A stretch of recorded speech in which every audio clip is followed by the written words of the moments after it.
start our meeting with a moment of silence for the double homicide victims that we had in Napa in the last week.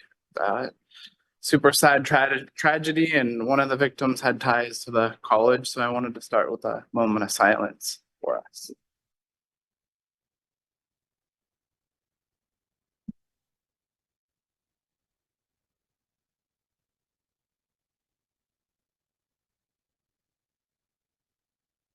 Thank you, guys. Okay, Catherine, we have 2 known absences with trustee Jenny Olson and trustee Jennifer Baker. With those 2 absences, will you do roll call? Absolutely. Trustee Dodd. Present. Student trustee Alejandra Martinez. Present. Trustee Kishinev. Here. Trustee De Luna is absent for the moment. We are expecting her. And trustee Iverson. Here. Thank you. And you got trustee. I'm here Rios. also. Trustee Rios. Here. Thank you. So we do have a quorum, so thank you, Catherine. The Board of Trustees regular meeting is now called to order. We welcome members of the public. Instructions on making public comment are posted in item 1 on the agenda. We will ask each item if there is public comment. The board recognizes April as Arab American Heritage Month, and of course, the month in which we celebrate our classified professionals. And we did roll call, so we're going to start with the Pledge of Allegiance. Yesenia, would you like to lead us? The pledge? Want to lead us in the pledge? Huh, Yesenia? Yeah, Yesenia, do you? I'll do it. I pledge allegiance to the flag of the United States of America, to the republic for which it stands, one nation, under God, indivisible, with liberty and justice for all. Thank you, Jeff. Next, we're gonna move to our land acknowledgement. As we gather today, it is important to acknowledge that Napa Valley College and the surrounding Napa Valley sit on the unceded, traditional, ancestral, and contemporary homelands of the Miwok, Patwin, who are comprised of 3 federally recognized tribes: the Cushil-Dihi Band of Winton Indians of the Calusa Indian Community, the Quetzal-Dihi Band of Winton Indians, and the Yosha-Dihi Winton Nation, and Wapo, including the Meshwal Wapo, also known as the Onostasi people. As part of Napa Valley College's mission of transforming lives through excellent educational and professional opportunities that are student-centered, equity-focused, and community-oriented, in accordance with the college's values of accountability, integrity, inclusion, respect, social justice, and sustainability, we make this acknowledgement. We also affirm that this acknowledgement is insufficient. It does not undo the harm that has been and continues to be perpetrated against Indigenous people, the land, and water. May we hold steady in our commitment to be in solidarity and in action to seek equity and justice with the Miwok, Patwin, and Wapo peoples. Thank you. And next is the adoption of the agenda. Do we have any changes to the agenda? And with I have a motion to approve the agenda. Motion approved. Thank you, trustee Dodd. Second. Thank you, trustee Rios. All those in favor? Aye. Aye. Thank you. Next, we're going to move to recognitions. This is an action item. 3.1 resolution in honor of Napa Valley College classified professionals, including those who have reached 15 years of service. I'm going to call on Charo. Good afternoon. I have the honor of presenting to all of you honorable trustees our classified professionals who have reached 15 years of regular classified service. First, I'd like to present to you Mayra Estrada, who has spent her career at Napa Valley College as a child care assistant as a temporary employee, and then became a child care specialist and moved on to a CDC master teacher. She was then reclassified to an administrative assistant position and is currently working in our admission and records department. The next classified professional I'd like to present is Eva Mijares. Eva also served as a child care assistant in a temporary capacity and then moved on to being a child care specialist and then moved on to become a CDC master teacher. Eva is currently an administrative assistant in health occupations. Our next classified professional is Renee Coffin. Renee has served as Secretary 3, Secretary 4, all four Triple S trio, and administrative assistant, and is currently a senior administrative assistant for counseling. Last but definitely not least, we have Brooke Jackson. Brooke served as an instructional assistant too for our CJT program in a temporary capacity and became a permanent employee in the same classification. She then was reclassed to Secretary 3 and then reclassed to a senior administrative assistant. She is currently the senior administrative assistant for a facilities department. I am very proud of all of our colleagues. This is not easy work, and these are folks that often come first in contact with our students and make us proud to be a part of that work. So I want to personally thank all of our classified professionals, particularly these four who served the past 15 years of their life with us. So with that, Trustee Iverson, I pass the baton to you. I do believe we have a resolution for you to take action on. We do, and I'm actually gonna read the resolution aloud and then we'll vote on it. Resolution of the Board of Trustees of the Napa Valley Community College District in honor of Napa Valley College classified professionals. Whereas Napa Valley College classified professionals are an important, valued, and essential part of the educational team whose shared goal is to provide access to outstanding college programs and services. And whereas through their professionalism, teamwork, and dedication, classified professionals have raised the reputation of the college in the community and enhanced the educational experience of countless students. And whereas by the high standards they set for themselves, they demonstrate a drive for excellence and contribute in a most meaningful way to the effective implementation of the college's mission. And whereas they welcome students, parents, community users, and other guests to the campus with warmth, generosity of spirit, and a keen drive to provide excellent service, thereby enhancing the success of events, activities, interactions throughout. And whereas they are a modest and self-sacrificing group who work behind the scenes to accomplish much through competing deadlines, crowded days, and ever-evolving challenges and mandates. And whereas by June 30th, 2024, Myra Estrada, Eva Mejedes, Renee Coffin, and Brooke Jackson will reach 15 years of regular service at Napa Valley College. And they, along with other long-serving professionals, have provided stability, continuity to the institution by ably training and mentoring new staff at all levels, providing institutional memory and sharing their depth of knowledge with anyone in need. And we're gonna vote on it and then I'll read the last sentence, so it's resolved. Do I have a motion? I'll second. I have a motion by trustee DeLuna and a second by trustee Kishner. All those in favor? Aye. Aye, thank you. So now therefore be it resolved on this 18th day of April 2024 that the Board of Trustees, faculty, and administrative staff sincerely offer thanks and compliments to the classified professionals of Napa Valley College.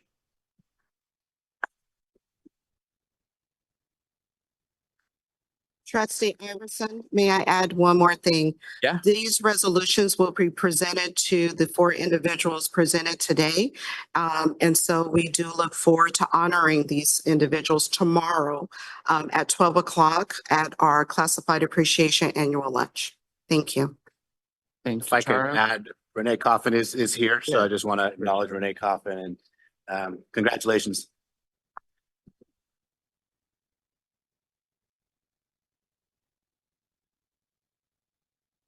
Thank you again to all of our classified professionals.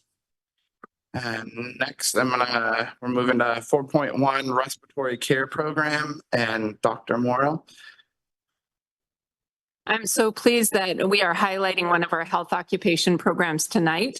And respiratory care has some special news also to share. So I'm introducing Ricardo Guzman, who's the lead faculty and program coordinator for respiratory care. Thank you, Dr. Mora. Turn it on? Oh, there it is. Thank you. All right. Can you hear me? Can everyone hear me? Can you hear me? Yeah, okay. Yeah, so I'm Ricardo Guzman. Dr. Mora, thank you for inviting me, and thank you for trustees for allowing me to spend a few minutes with you sharing about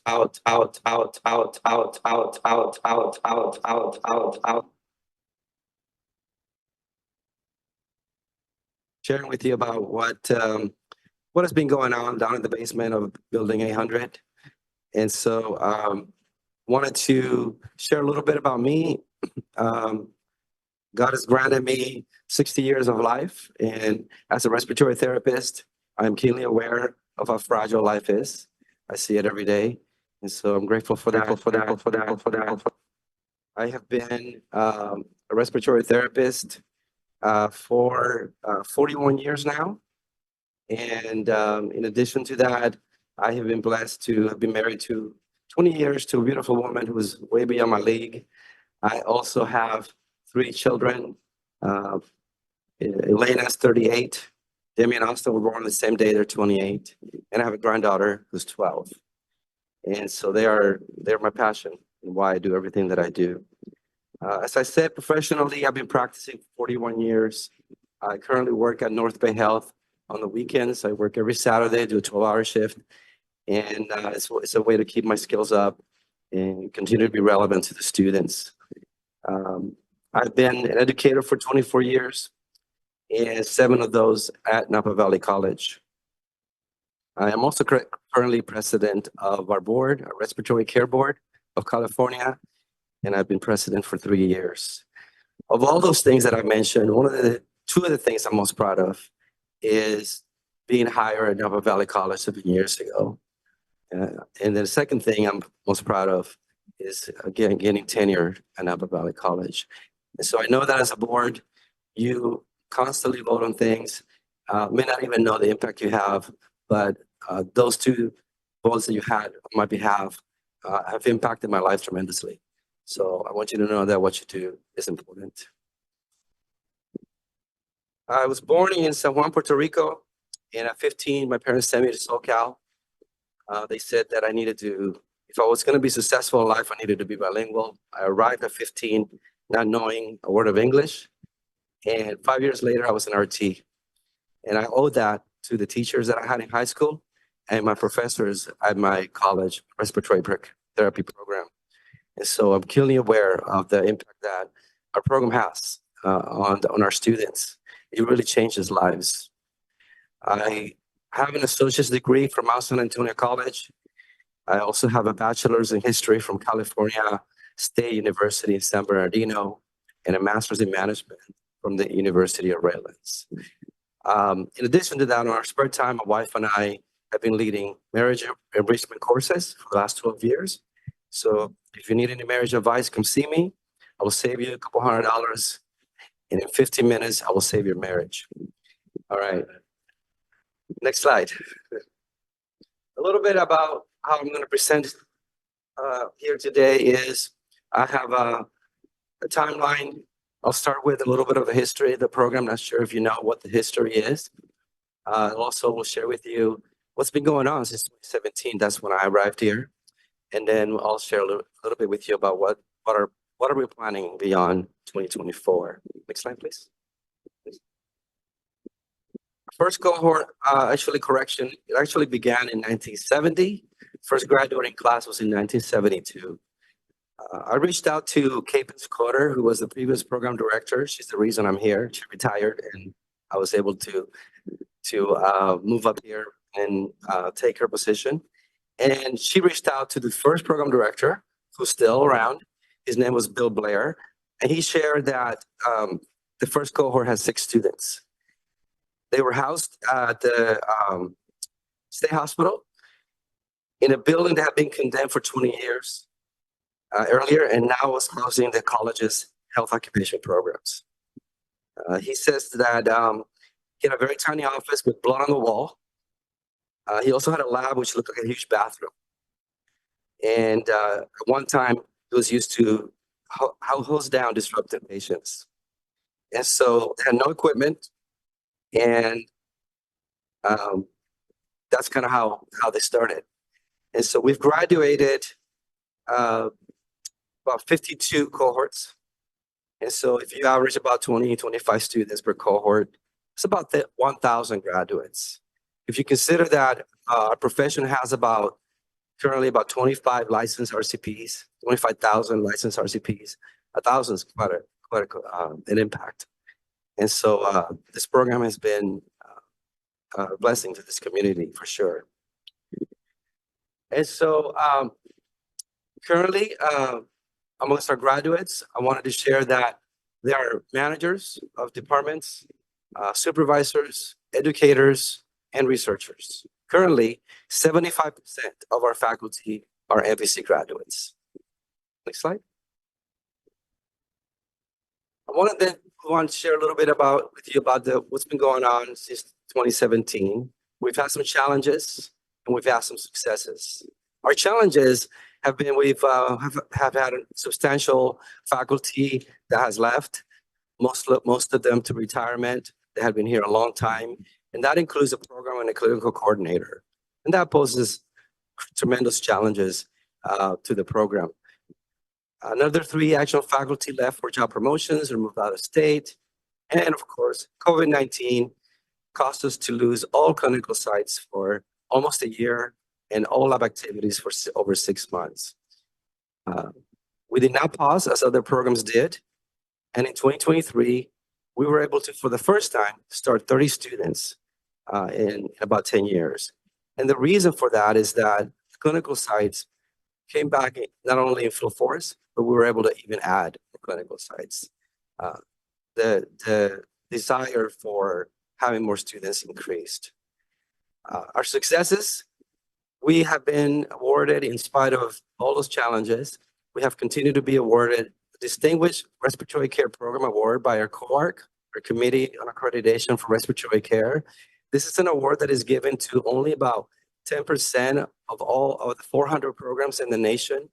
And it is an award given to a program that has achieved 90% success or greater in the RRT credential, which is the advanced credential. And we have received that since 2018. Our annual reports have shown the program exceeding all accreditation thresholds.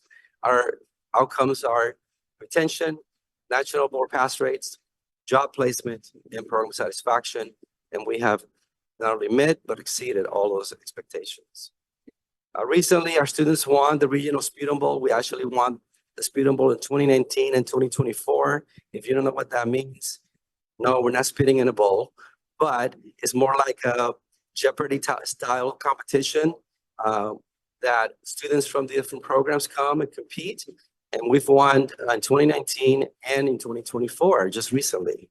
And so that's really an accomplishment. And in late 2023, we enjoyed a successful 10-year reaccreditation. And they were very complimentary of not only our program, but the college as a whole. So what we have to look for in the future is not only we want to continue to maintain the strength of the program and the good reputation that it has, but we are exploring offering a baccalaureate in respiratory care at Napa Valley College.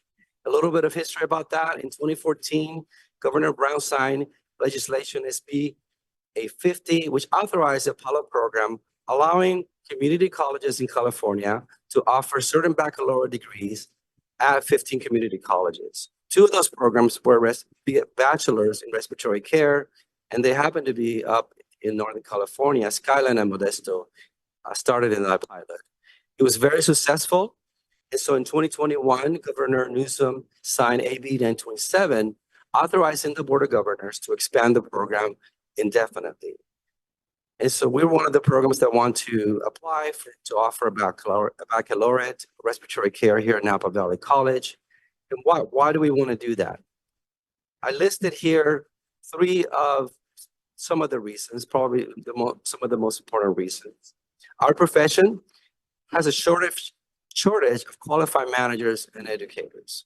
And we've experienced that here whenever we try to hire, especially for coordinators, having a respiratory therapist that has a bachelor's degree and wants to teach and can teach is a challenge.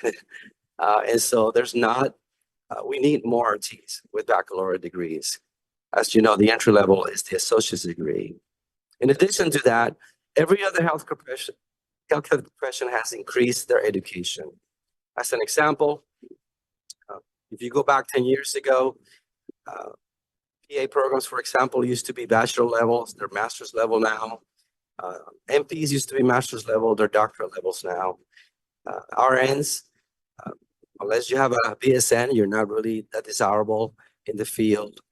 Physical therapists used to be master's degree, they're now doctorates. And so it is important that our profession also elevates their education so that when we're working together side by side, we have the knowledge and the respect to contribute into the healthcare of our patients. And lastly, having a baccalaureate degree as an RT improves wages and upward mobility. I wouldn't be here today if I had not pursued a bachelor's degree. And so we want to be able to provide our graduates, our associate's degree graduates, an opportunity to elevate their potential, their earning potential, and upward mobility. If an RT wants to be a manager of a department, they're going to need a bachelor's degree. And what a better degree than a bachelor's in respiratory care? And so I think that's all I have for today. Are there any questions? No questions? No, thank you for the opportunity. If you have any more questions later, you know how to get a hold of me. Thank you. Thank you.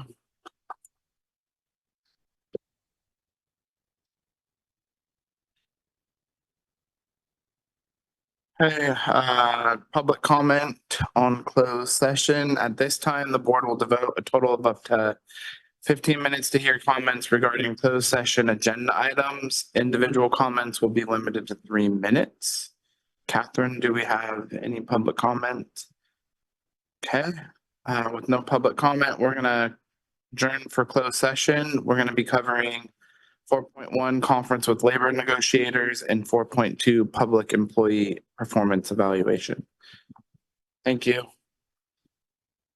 Back started here. Return to public session. This is 7.1. We have no announcements out of closed session. So we're going to move to academic affairs information. This is 8.1, our educational master plan, 2024 through 2029. And this is the first reading. Dr. Mora, lead the way. Yes, I'm so pleased and excited to be able to share this with you. We do have our consulting team from West Ed who are going to present some slides, but I just wanted to say a few words first about the level of engagement that we've had with our campus community, our constituent groups, and all 4 of our groups, the Academic Senate, the Classified Senate, the Admin Confidential Group, and the ASNVC have given significant input on this and have already voted in support of it. So we're very pleased to bring you what has been truly a community effort. And I'm so proud to have partnered with our West Ed colleagues, Lupita and Kelsey, who are going to present the slides. Thank you. Good evening. It's a pleasure to be here today, President of the board, members, and Superintendent President Powell. My name is Lupita Alcala. I'm the Director of Education Policy and Outcomes at West Ed, and I'm joined by my colleague, Dr. Kelsey Crossan. And we're going to give you a very brief presentation today and then answer any questions that you may have. Of course, we've had an extreme privilege of working with the Napa Valley College, your leadership team and your steering team, and we just are so proud of the work that they've accomplished and we've accomplished together. So without further ado, today we're going to go over a couple of items. Next slide. We're going to just discuss the objectives and our approach for the work, the engagement that was done here at Napa Valley College, the focus areas that were settled upon and which the goals and strategic actions are based, and of course, the implementation. A little bit about the objectives and approach. Next slide. One of the main goals was that it would be actionable. It wouldn't just sit somewhere. This was going to be a plan for the next 5 years. And we want to make sure that it was data driven. It was informed by data and research. Wanted to make sure also that it aligned with other strategic initiatives that Napa Valley College had going on. And of course, engagement was key. And we'll talk a little bit about how much engagement was done here at Napa Valley College, both internal and external partners. And of course, that it was a 5-year roadmap. Along with specific goals and metrics and measuring progress. And that's just an example of the timeline that we achieved a lot of this work in. A little bit about the engagement. Next slide. You'll notice here that we've had a number of focus groups. You'll note the 3 student focus groups, a faculty focus group, staff and administration focus group. We even had the pleasure of meeting with the NVC Foundation focus group. We had a focus group with them. 2 input sessions. There was a virtual one as well. We maximized flex session as well. And then the surveys, you do get an A+ for engagement. All the education master plans we've done, this is by far the most engagement that you've received. In addition, we've never seen that kind of a response on the survey from students and staff and faculty. So congratulations to you all. And all of this really helped inform the needs of the college, and for which many of the focus areas were sort of based on. So I just wanted to highlight that. And just to give you an idea, next slide, who was involved in these focus groups. There were, of course, virtual and in-person input session, but there was campus community, K-12 leaders, workforce leaders, nonprofit partners, and community members, in addition to all of the campus community here that participated in many of these engagement sessions. And there were multiple rounds of review and input from not only a fabulous steering team, but many of which are here today. Shared governance groups all had a chance, were updated along the way, and then have currently reviewed it, as well as Dr. Mora mentioned. And then we had several meetings with extended cabinet and the cabinet that helped inform the current plan as well. Again, A+ for engagement efforts. And so the EMP focus areas, that in working with the cabinet, the steering team, these are the areas of focus that resonated with NVC and their needs. Enrollment stabilization, equitable student outcomes, program alignment with regional labor market needs, infrastructure and fiscal sustainability, and culture and climate. And now I'm going to pass it over to my colleague, Dr. Kelsey Carlson. She's going to talk a little bit about the overview and goals and strategic actions. Great. Thank you, Lupita, and good evening, everyone. Move to the next slide. So I'm going to give you a quick overview of the goals and talk a little bit about the actions that are attached to those. And before I start, I just want to talk about the college's very intentional effort to align the goals across all of the focus areas with existing plans at the college and future planning efforts. So we feel at Wested that that's a really important thing to do, to make sure that one plan is not setting a direction for you that is different from your other plans. So we were very intentional, and you will see lots of footnoting throughout the EMP that shows where there's alignment between the goals that are included with your strategic enrollment management, with equity planning, technology planning, et cetera. So I feel like that's important to call out. When it comes to enrollment, the college wanted to focus on stabilization. And first with a focus on really aligning course offerings with enrollment patterns. So that involves some data-informed decision-making around which courses are offered, based on which courses students are most interested in over time. Another focus is increasing the percentage of students who enroll at NVC after they apply. So there's a fall off between application and enrollment that the college plans to really track and increase those numbers. There's several goals here around increasing enrollment for specific populations of students that are important to the college, dual enrollment students, which make up a considerable share of enrollment at the college and growing share. So making sure that those students who have access to courses at NVC and get to experience the college ultimately enroll. Also, students with disabilities and adult learners were other student populations that the college has included in the goals for increasing enrollment. Another goal is around increasing persistence, so the fall to spring persistence, making sure that students aren't just enrolled in the college, but they're actually continuing on from one semester to the next. And then finally, increasing student access and expanding the number of students who are involved in learning communities at the college. That was one of the things we found through our research, that students that are involved in those learning communities have better outcomes at the college. So a really important support and space for feeling, connecting with other students and other support at the college. So we can go on to the next slide. The next area of focus is around equitable student outcomes.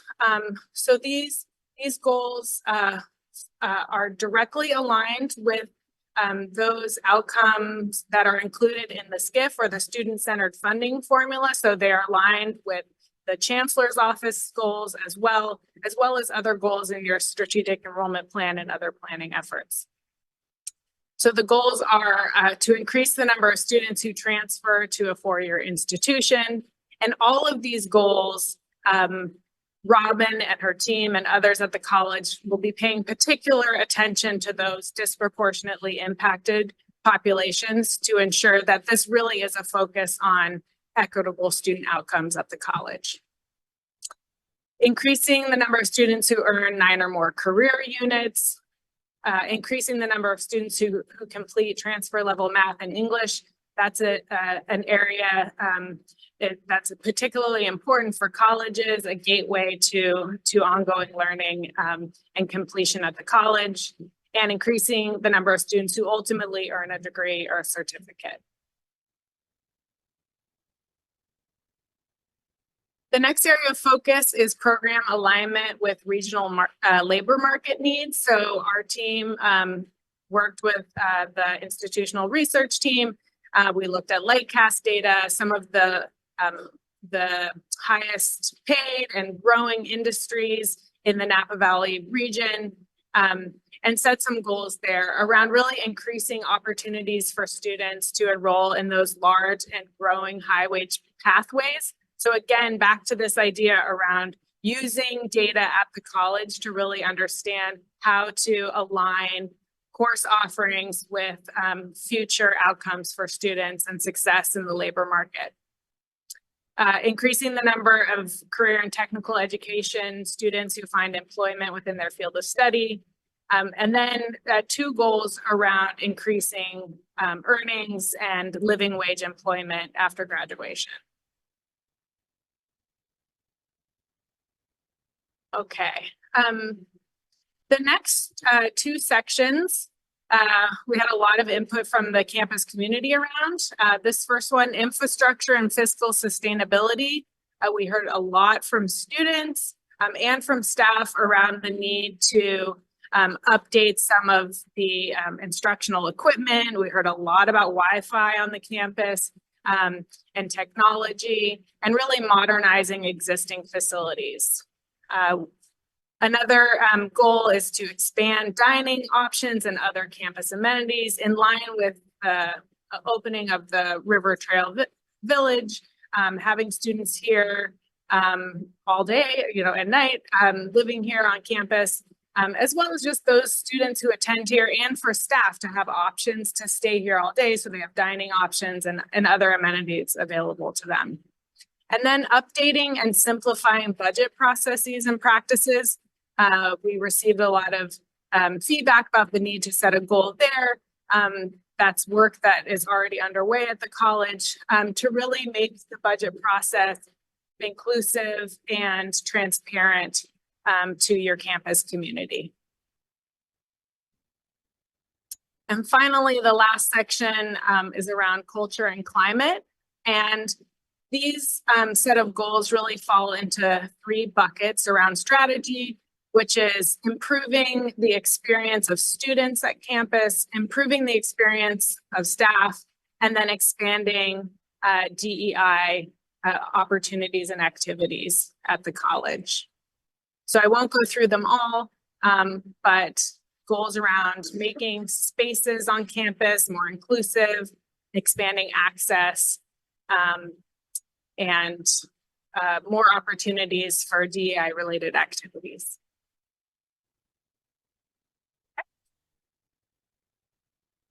And finally, implementation. Fine team will have access to that.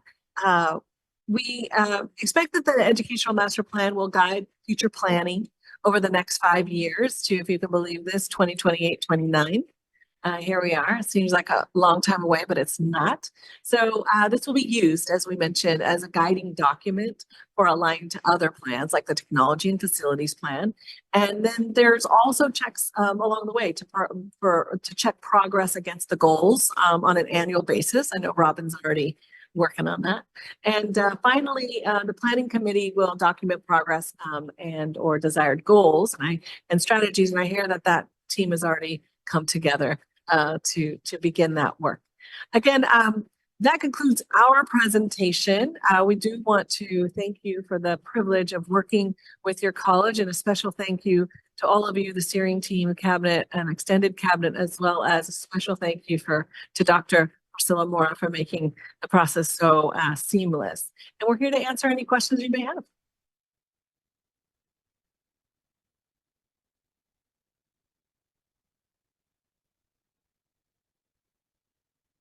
No questions?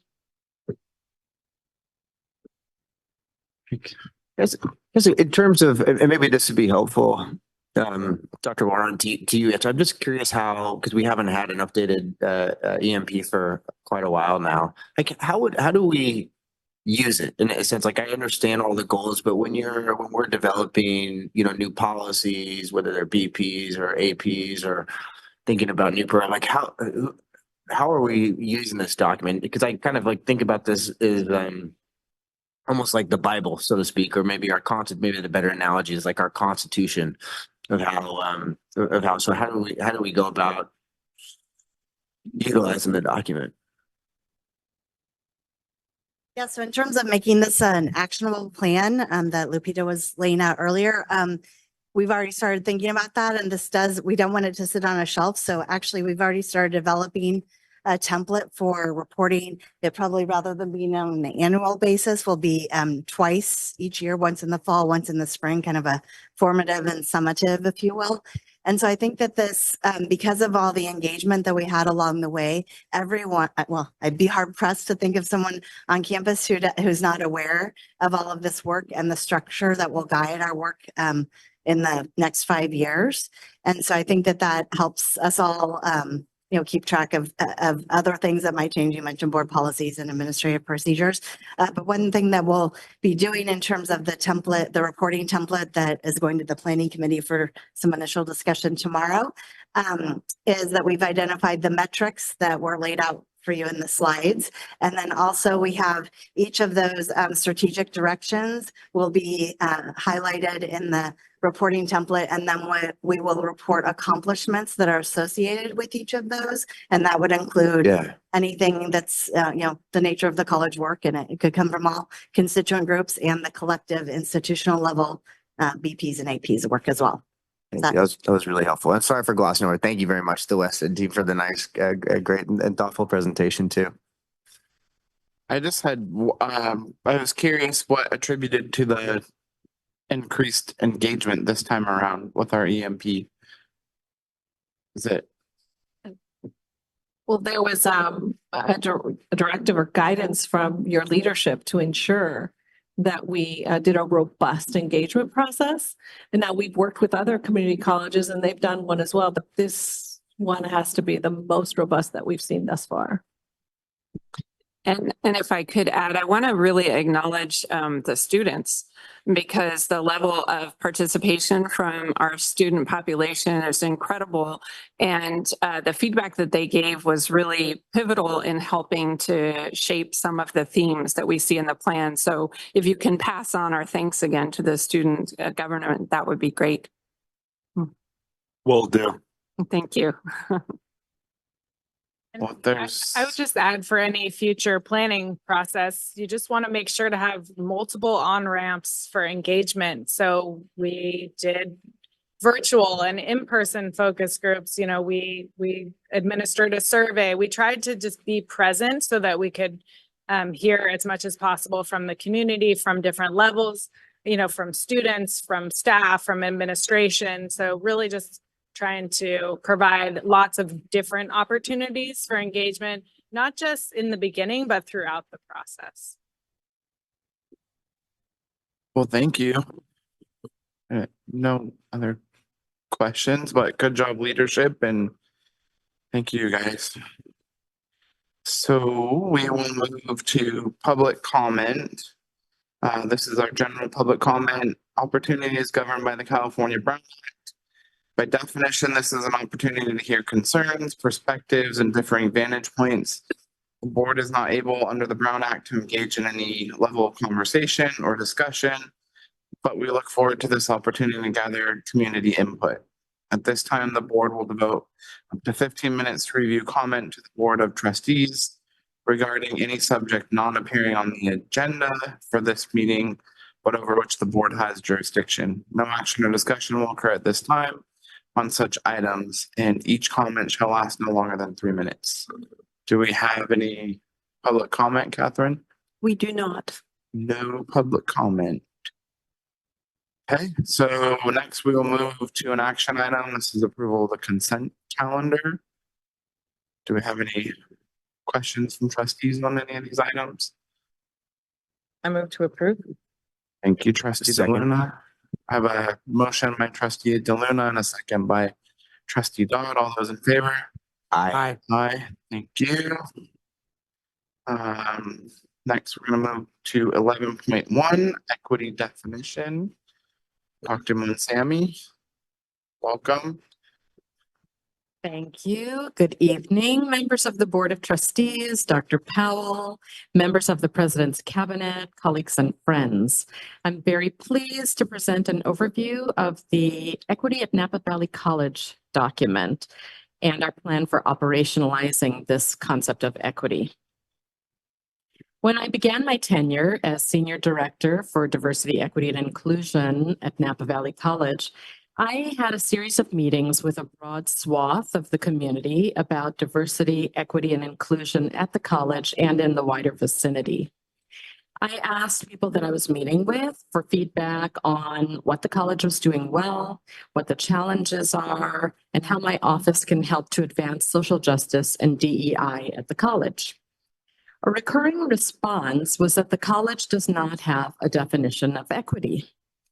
This was a barrier to improving equitable outcomes for our students at two levels. Firstly, we didn't have a shared understanding of the concept of equity. And secondly, we didn't understand what equity means at this particular institution. So last academic year, the DEI committee began the work of developing a concept of equity that would take into consideration the specific nature of how people experience the college, where we are as an institution with regard to diversity, equity, inclusion, and social justice, the broader history of the region, and the evolution of the college with respect to centering equity considerations. This year, we finalized the work, engaging in research on how various institutions and organizations define equity, identifying salient concepts that we should incorporate, adding language that reflects the most current state of the field of social justice studies, and aligning the document with Title V and the ACC-JC with respect to equity. The draft document was shared with all the constituent group senates, and we incorporated feedback from the constituent groups. All constituent groups have endorsed this document that is before you. I want to bring your attention to key concepts within this document. Equity is both a guiding value and aspirational goal. So what we understand by this is that equity is something that we are working toward, right? It's something that's guiding our actions, and it's something that we're aspiring to. Equity remedies systemic inequalities. So in developing this concept, we have a shared understanding that the inequities that are experienced by individual students are the result of systemic equities that are built into our educational system. And so we are not just dealing with how individuals are experiencing the college as individuals, but we're also thinking about the college as an institution that is reflective of larger society, and that also as a microcosm of the larger society has systemic inequalities. So it's a fact of the very foundation of our nation. The distribution of resources provides more for those who need it most. This is an important understanding of equity. Equity does not mean equality. Equity means that we give most to the people who need most, and that we're thinking about these systemic inequalities that exist, right? And how our students are coming to the institution with different levels of resources that they've achieved, that they've received over the course of their lifetimes, right? And so for those who have had the least resources, we make a commitment as an institution to invest more resources where more resources are needed, so that we could have an outcome where our most disproportionately impacted students can begin to perform at the level of the student body as a whole. Equity requires robust systems and dynamic processes. So this phrase brings to the fore the idea that this is dynamic, okay? It's not a fixed structure that we're putting in place, but that it's something that we're going to be looking at periodically. We're going to be revising as needed, because this work is dynamic, okay? We have to respond to how our efforts are, the results of the efforts that we're putting in place. If those results are not what we're expecting, we're going to shift and pivot, right? So it's dynamic. Inequalities are eliminated through changes in institutional mindsets, heart sets, cultures, practices, policies, and routines. Okay, so again, coming back to this idea that inequalities really are systemic. We have to think as an institution about how we change the way that we think as an institution, but not only about how we think, but how we feel as an institution, right? What is the level of care that we are bringing to providing equitable outcomes to our students? What is the level of care that we're bringing to our assessment of our operations and our practices, and our willingness to engage in the changes that are needed as an institution? The achievement of equity demands a social justice orientation and a recognition of how power shapes and affects relationships across the institution. So a key concept here is the idea of power, okay? And how power is embedded in our institution, who has power, who does not have power, and that we need to address the issue of power. Okay. So when we look at the 3 bullet points at the center of this document, centering equity in our actions and decision-making challenges us to seek and invite the voices and experiences of young people, families, and communities that have been situated farthest from the opportunities and desired outcomes we espouse for everyone. Okay, so we as an institution, as leaders of this institution, we are not doing this work in isolation. Okay, we're inviting people from our community to engage in this work with us. Leading for equity requires us to redesign structures, policies, procedures, and processes to consciously redistribute power across role groups and institutions. So as an institution, we are making a commitment to engage in that process to assess where power is centered and to think about how we can redistribute power so that we can be working as a collective to create an institution that centers and values equity. Practicing equity in community acknowledges that we build with and not for others. Okay, we invite, engage, and design solutions and co-produce knowledge in partnership. So we're working alongside our peers, our community to practice equity at the institution. Our next step after the creation of this document is to operationalize this conceptualization of equity. So the DEI committee is now engaged in developing an equity framework that extracts key principles from this document and provides a framework for each unit and program to use as a guiding document for decision-making. This work is informed by a comprehensive document created by the Achieving the Dream organization entitled Equity Toolkit, a research-based guide to operationalize equity. So we're very proud of the work that we've done to develop this, this idea of equity at Napa Valley College. And we are continuing the work of, now that we have a guiding document, developing a framework so that we can move it from something that resides on the shelf to something that we're engaging with every day. And that is informing our decision-making, the way that we do business, etc. So I want to sincerely thank the members of the DEI committee for producing such an exemplary document for our college. And I want to invite any questions or comments that you have about the document. I just wanted to say thank you also. It looks like a lot of work was put into it, and I'm just excited that we finally have this, defining document, and that we really can come from, like, on our board goals, number one, lead in the framework of diversity, equity, inclusion, belonging, and justice. And I think the first step is identifying, defining it, and then now we can really work towards providing all the resources our students need to be more successful in our community. Thank you, Inez. Thank you.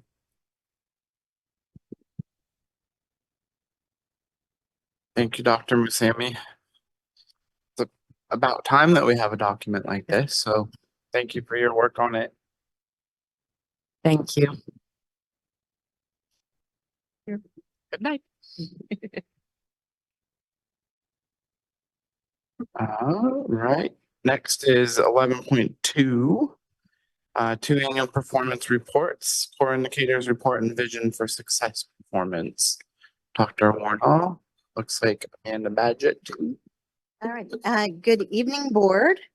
As planning committee co-chairs, Amanda Badgett and I are here to present 2 annual performance reports to you.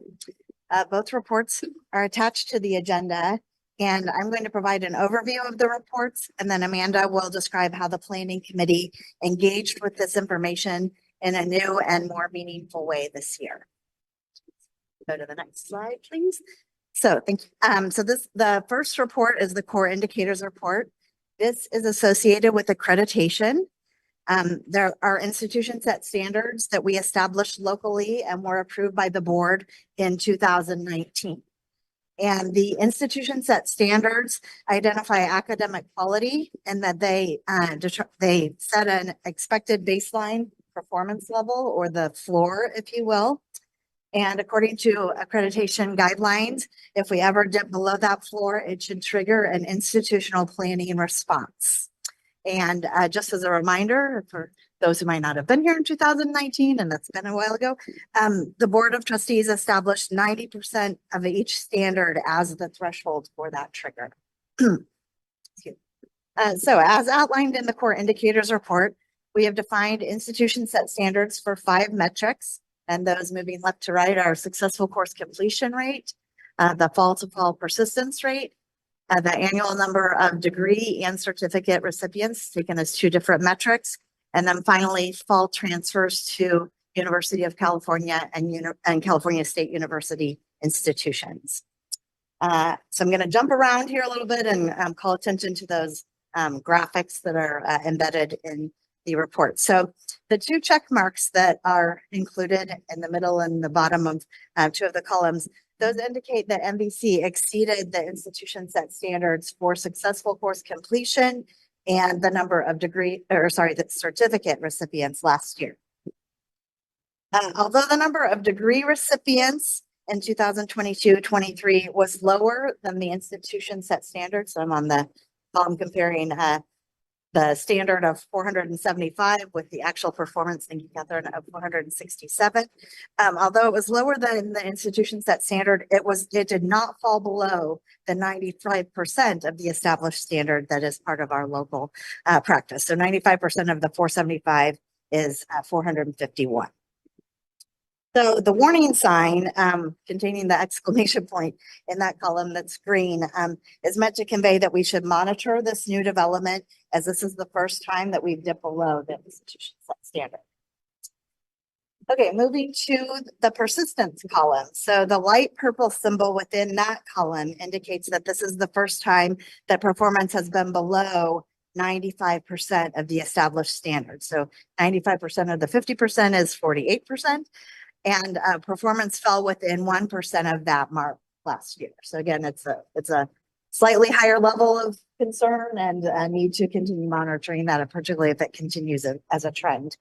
And finally, the darker purple symbol over on the right within the transfer column indicates that this is the second time performance has dipped below the level of 95% of the established standard for that metric. So 95% of the standard of 300 is 285, and you can see that we're below that. The transfers included in this report represent students who last attended NVC in 2021, 2022, and that's at the latest. So it's very likely that performance on this metric continued to be impacted by the pandemic as students' preferences for a traditional in-person experience continue. They were holding on to that expectation.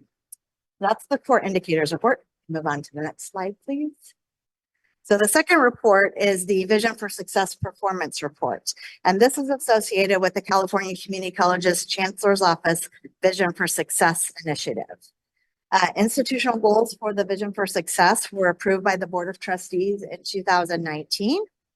And this summary slide highlights the peak performance on one of the metrics associated with each Vision for Success goal. So there are 5 goals that were required by the Chancellor's Office. There are 5 areas that are listed in that first column, and we're highlighting peak performance on one metric within each of those. So as an aside, I will point out and remind everyone that the Chancellor's Office only require colleges to identify one metric and local goal for each of Vision for Success goal.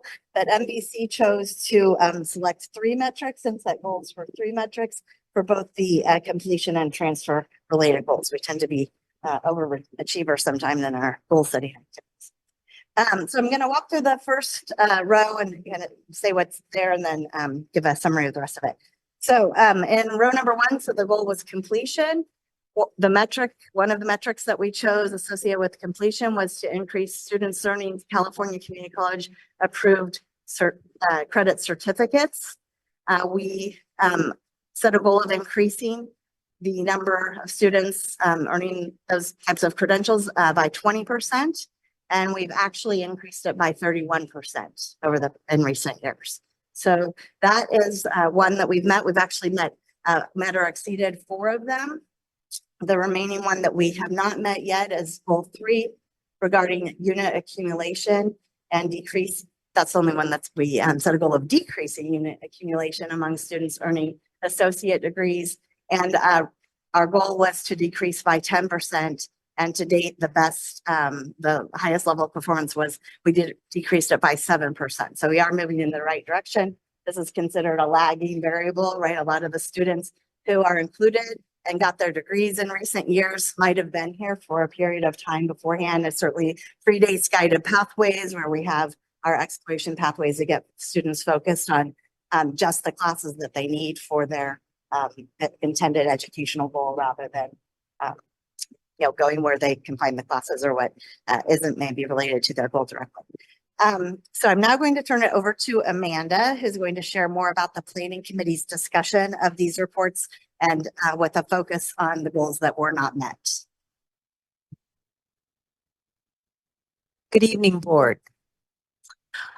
So I became the faculty co-chair of planning beginning this academic year. And one of my interests, having served on planning as a member for several years, was my hope was to really encourage the committee to engage with data.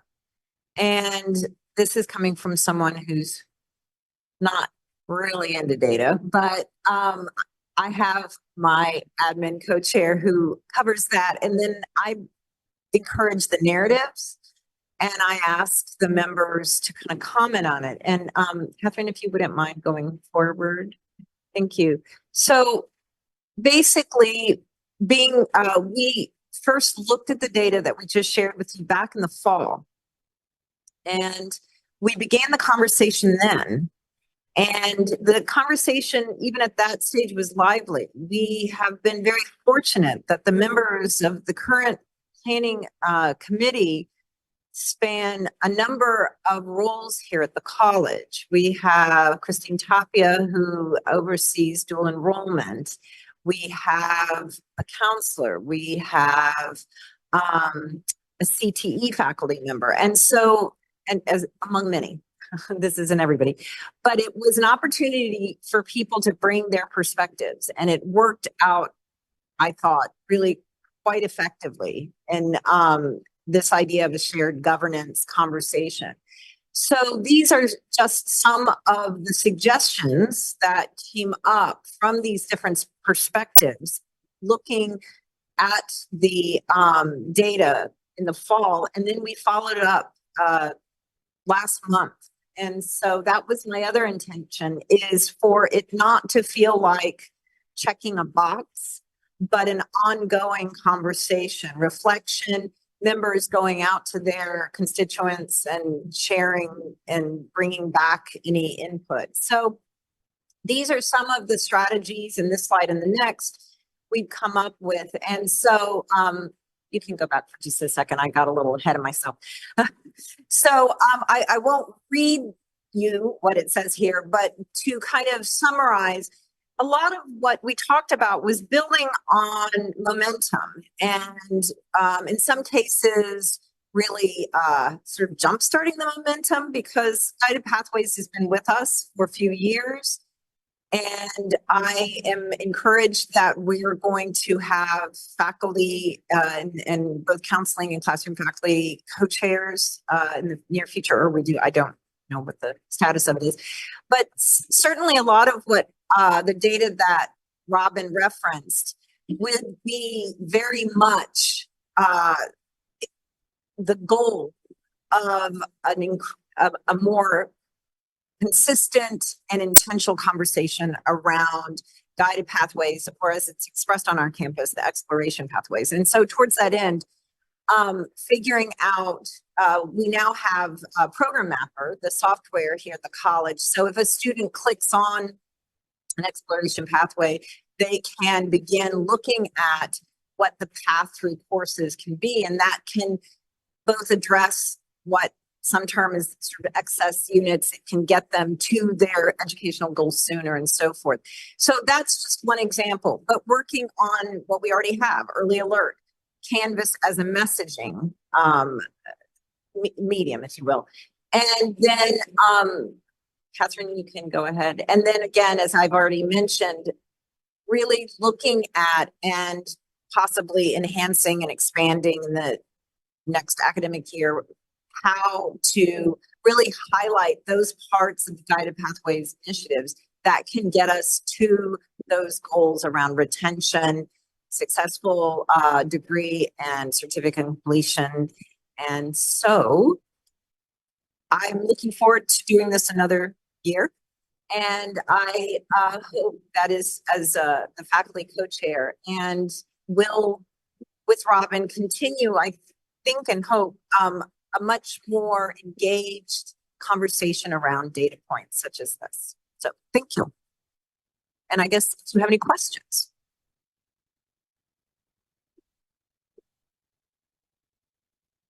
Dr. Warnall, question on the fourth column metric, about 300, I think it's 300 or so transfers to UCs on the Right, first slide. that's the Catherine. goal. Let's see, one more back. Yeah, Please. I'm just wondering if that is, I think all the other goals are retail. I'm just wondering if that institution set standard that we set in 2019 is really realistic. I always like the idea about, shooting for the stars and we hit the moon, right? But Well, and so I will point out that there are two kind of bookends, I guess, that the ACCJC requires us to set. One is the floor, the institution set standards. So there is actually a different stretch goal that is higher than that, and it is intended to, challenge us to increase our performance metrics. So just as an FYI there, but so this isn't necessarily aspirational, but certainly the world has changed dramatically and in some obviously lingering ways since these goals were established locally in 2019. One thing that is on the agenda for the planning committee, it's been a really busy year for the planning committee, right? Yeah, We were the ones that tasked with coordinating the mission, vision, values, which is obviously a multi-semester project. So one thing we have on the agenda for next year is that we should develop a process for revisiting the institution set standards and stretch goals. And we need to develop a more concrete cycle of review. That's one thing we haven't specified anywhere in BPs and APs or any other handbooks or whatever would be appropriate. And so certainly we do need to fold into our practices a review at least once between accreditation review cycles, the comprehensive review. So that's on our agenda for next year. And so it will likely be on your agenda sometime in the coming years. no, thank you. Yeah, it's just, we always talk about kind of the ramifications of the pandemic, and certainly that existed, but the decline in enrollment that we've had here too also, but we've been able, I think, to stabilize that somewhat due to dual enrollment. But, because of dual enrollment, we have these additional students. So maybe our enrollment is showing somewhat not as of a sharp decline, but those students aren't necessarily able to transfer on to a four-year UC or CSU college. That's why I just don't think that 300 number is really representative. And I, well, my personal thing is to, get, and maybe you got the sense of that from the data portion of the presentation, is that I wouldn't encourage us to, when we don't hit the mark, have, lower it automatically, right? There's a lot of work that has been, even though the pandemic has obviously occurred, and is continuing to impact some of our students, there is some work that's been done, and not the least of which is the agreement with Sonoma State University. And so that needs a little time to kick in, and we hopefully will see that turnaround. And then obviously we've mentioned guided pathways a lot, and some of those strategies. So what the reference to Canvas is that we do, my understanding is we send out notification to students that, hey, it's time to petition for graduation, but we might not be doing that in terms of application deadlines for transfer. And since we have that practice established in Canvas for our local degrees and certificates, that's just a matter of folding that into as part of our regular processes. And so, and that we might get, a boost and then we'll hit that mark and yeah. But thank you for the question. It's a good point. I had one quick question on the fall to fall persistence on the continuing students. Where do we, like, what does the data say about where we're losing continuing students? Yeah, versus- yes, so some of those, that means that they were continuing students in one fall and then they weren't here the next year. So some of those students might have completed a degree or certificate, so they're captured elsewhere on this graphic, and then similarly, they might have transferred. So, but certainly the overall performance is being pulled down by the continuing students who might have gotten what they needed and moved on. And one thing that when we do get to that review, originally when we set the institution set standards, the fall to fall persistence was one that the ACCJC identified as a expectation, and now it's more of an optional. It's not a part of the requirements. So, but it's still, we still monitor. You might have noticed it was highlighted in the EMP presentation. So we still are going to monitor that regularly, even if it's not part of this particular report or set of standards. Any other questions? Thank you. Right. Good to see you, Amanda. I'm going to stay put because I'm the next item. So that's why I'm standing here. All right, well, 11.3 annual report and annual fiscal report submissions to accrediting commission for community and junior colleges. All right, thank you. So the theme for me tonight is 2 reports at a time. So Vice President Jim Reeves and I are here to share 2 reports that were submitted to the Accrediting Commission for Community and Junior Colleges, or the ACCJC, earlier this month. The 2 reports are the annual report and the annual fiscal report. And as implied by their names, they're both required annual reports submissions to the ACCJC.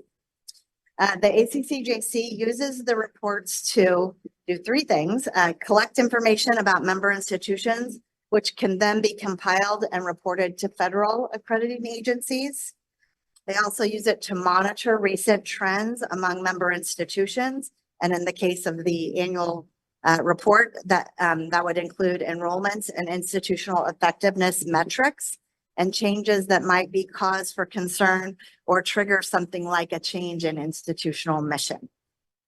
And the third way they use it, some of you might recall that NVC was placed on enhanced fiscal monitoring a few years ago, and that was based on the annual fiscal report submission that year. So for right now, I'm going to focus on the annual report. That contains data on enrollments and institutional performance metrics for the last 3 years. And the AFR contains information pertaining to institutional finances for the past 3 years. And they're, I guess, affectionately called the AR and the AFR. So the overview of the AR is that this is the mechanism for monitoring enrollment trends, including institutional headcount, enrollment in degree applicable courses, and the number of students attending via distance ed. And for any change in the institutional level or program level in enrollment that exceeds 50%, so if it's increase of 50% or a decrease in 50%, we're required to provide some additional information and context for that change. So this is where if we have a dip in our enrollments, and that might trigger a need to change our mission. So the NVC also, as mentioned before, they use the AR to collect information on our institutions and standards and our stretch goals, and then actual performance on those metrics. And so the core indicators report, which is produced annually and was presented under the previous item, that's our local mechanism for monitoring performance on our institution set standards. And we're also required to report the standards, stretch goals, and performance at the program level for job placement and licensure exam pass rates for our career-related and health occupations programs. And I want to highlight that the actual job placement rates reported for all NVC programs the past 3 years met or exceeded the established standards. That's exciting to look that up. The licensure exam pass rates for a couple of programs did dip below the established standard. And I have distributed the program level performance metrics to the appropriate deans so that they can share the information with their program faculty and initiate discussions regarding improvement for programs that did not meet the established standards. The AR is shared with the planning committee and it's posted on the RIPI website each year. And with that, I will turn it over to Jim for the AFR. Thank you, Dr. Warnell. This is the fiscal report. Know that the fiscal report is tied directly to our annual audit. The reporting period was the 22-23 fiscal year. So you've seen much of this data already in two forms, the annual audited financial statements and the report to the Chancellor's Office, the 320 report. So I'm not going to go over all of the data here. Suffice to say that it is, I'm pleased to report that we are substantially different than we were in 21 when we were placed on enhanced monitoring. We have not borrowed money to sustain operations, and we only had one finding in our state audit related to meeting the 50% law. So other than that, we are in good shape. And again, I'd be happy to answer any questions you have and recognize that, of course, this is the same data you've already seen, both in the audit and in the 320 report. Any questions, trustees? Thank you, Dr. Warnall and Jim Reeves. Move to item 14.1. 2023-2024 unrestricted general fund 11 operating fund revenues and expenditures budget update as of March 31st, 2024 and adjustment. And this is an action item, and turning it over to Mr. Jim Reeves again. Thank you, President Iverson. I think we're going to need an IMAX screen to get this all up. There's a lot of data here. Let me share that this will be in the presentations in two segments. I'd like to report on where we are relative to the board adopted budget in September of 23 as my initial presentation. My second presentation will be related to a proposal for an adopted budget, which the data is on the same page. We won't get to that right this minute, and that would be an action item for the board. So as I begin as an information item, if you take a look where we are relative to the year, we finished the third quarter, so we are 75% through the year. The quick reference for where we are relative to those is the percentages down the right column. As a reminder, you can see our revenues. Our revenues for federal is 133% of our budget, 72% for state revenue received thus far, 63% of property taxes have been received, and we're at 91% of other income, for a total of 68% of funds received as compared to our budget that you adopted in September of 23. There's no concern there. I'll share with you, there's an upside here when we get to a proposal for an adjusted budget. Moving down to salaries, the trend continues relative to that budget. Full-time salaries are trending lower than budget, and temporary or part-time faculty salaries are trending above. And we've spoken about why that happens. When you have fewer full-time, you need to backfill with part-time to fill those courses. The other variance here is classified salaries temporary. The variance from last year is about $6,500. We're at 84% of budget. Not a big financial number, but certainly something we want to keep an eye on. We're at 111% of student employment. The college's budget committee has asked us to take a closer look at that, why we seem to be trending above budget. Again, it's a relatively small dollar amount, but certainly we're not budgeting as precisely as we need to. And then admin confidential permanent, we're running about 71% of budget at this point, certainly below the 75%. Total salaries, we're running at 71%, again, below the 75% projection based on budget. On our employee benefits, we had a variance on our public employees retirement system contribution, 89% I'll speak to that in just a moment. It's due to a couple of things. The original was that we miscalculated the projection of that cost when we adopted the budget, and we're going to propose an adjustment to that. The other outlier, there isn't any other outlier there, but we're running right on target at 75% as compared to the projected budget. Total books and supplies, we're at 70%, not too far off. Under other operating expenses, we're at line 33, other professional services. We've had an increase, excuse me, let me get the right line here. That is travel, conferences, and professional development. We're at 103% of budget. That's will get our attention. We're at about $78,000 more than we spent last year. We're seeing more travel coming through. And this also is a reflection of some post-season playoff travel. That's not the whole part of it, but that's a piece of it. So when our teams qualify for postseason, they need to travel. So we're seeing a little bit of that. There's a bigger matter here going on, and that's the demand and for travel. Some of that will be transferred out, but that's certainly an area we need to take a look at as we look to future budgets. The next variance I would call your attention to, advertising and printing, is at 120%. Again, it's just a fairly small number. We've had an increased cost in mailing expenses, increase in printing and binding. The total operating expenses as compared to that fall budget is 78%. Again, not a big issue, but certainly was something we want to keep an eye on. And then line 48, our total expenses are at about 72% at this point of the year. So while we have some variances in a few areas, we're still trending okay relative to the budget you adopted in the fall of 23. And with that, I will certainly entertain any questions about that particular line. Any questions?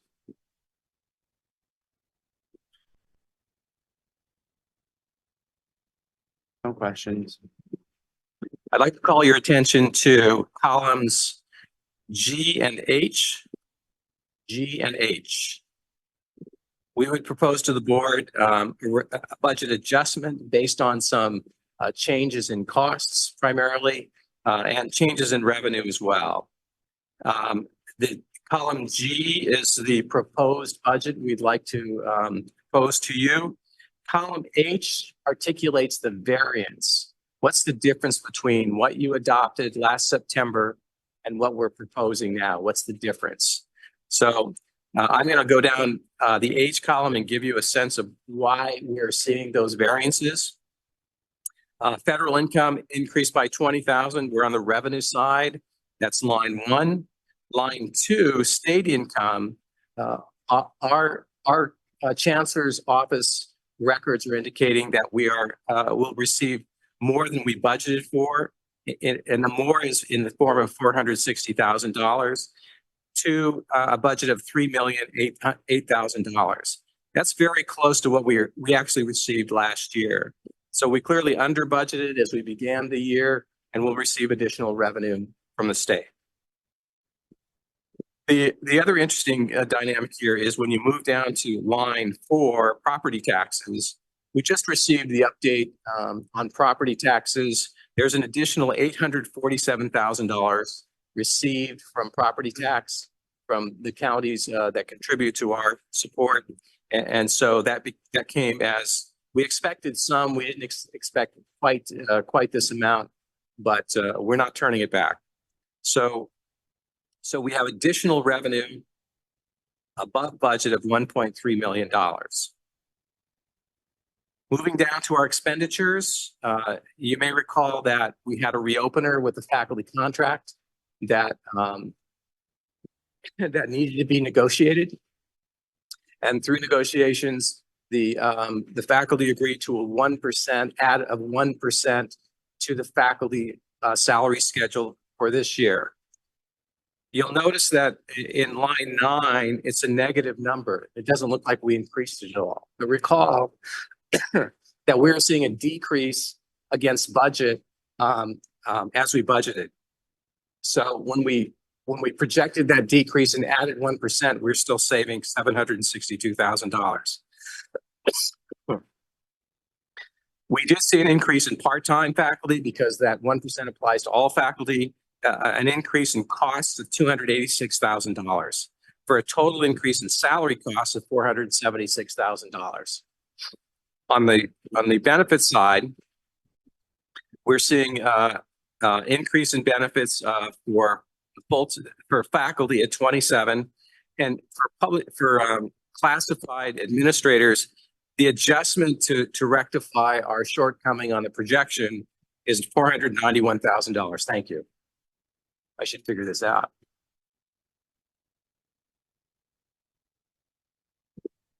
So that is certainly a significant adjustment. The remainder of those adjustments are minimal and not material, but the total in employee benefits add is $534,000. No significant or material changes in the total books and supplies. Under other operating expenses, we're seeing a reduction in demand for professional or cost for professional services of $100,000. We need to add another $300,000 for utilities. Again, our electric and gas is trending upward. And so in order to meet the cost of that, we're recommending that we increase that budget by $300,000. Legal and audit, we're seeing an increase of $66,000. A bit of that will be offset because the legal costs associated with the housing program will be reimbursed by the project. I can't tell you how much of that will be reimbursed from this total, but a small portion of that will be. We have advertising and printing as we're asking for an increase of $39,000. Dues and memberships at $44,000, and under rentals, $300,000.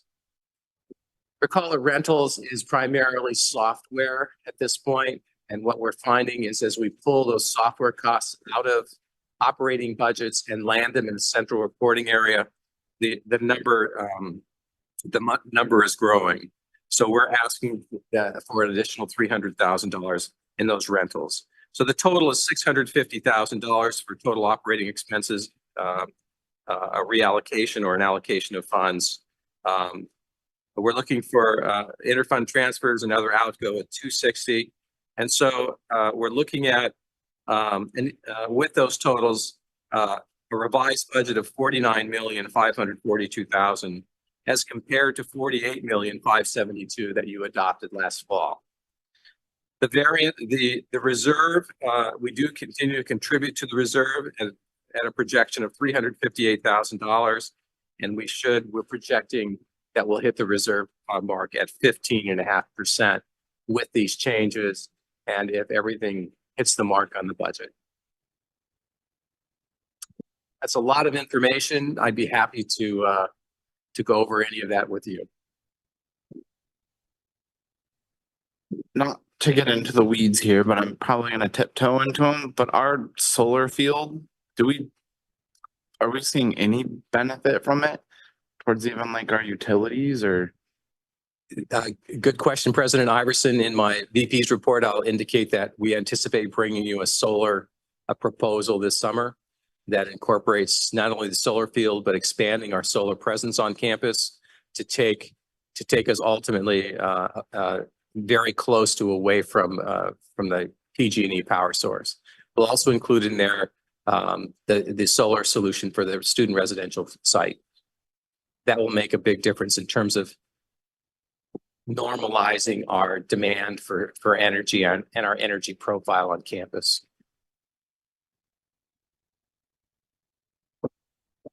Any other questions? The modified budget is an action item.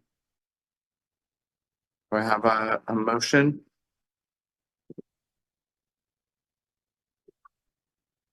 Motion to approve the modified budget. Second. A motion by trustee Dodd and a second by trustee Rios. All those in favor? Aye. Aye. Thank you. Thank you. Thanks for the detail, Jim. And Catherine, I abstained from that vote for the record. Sorry? I did not vote for the record. I abstained. You abstain? Sure.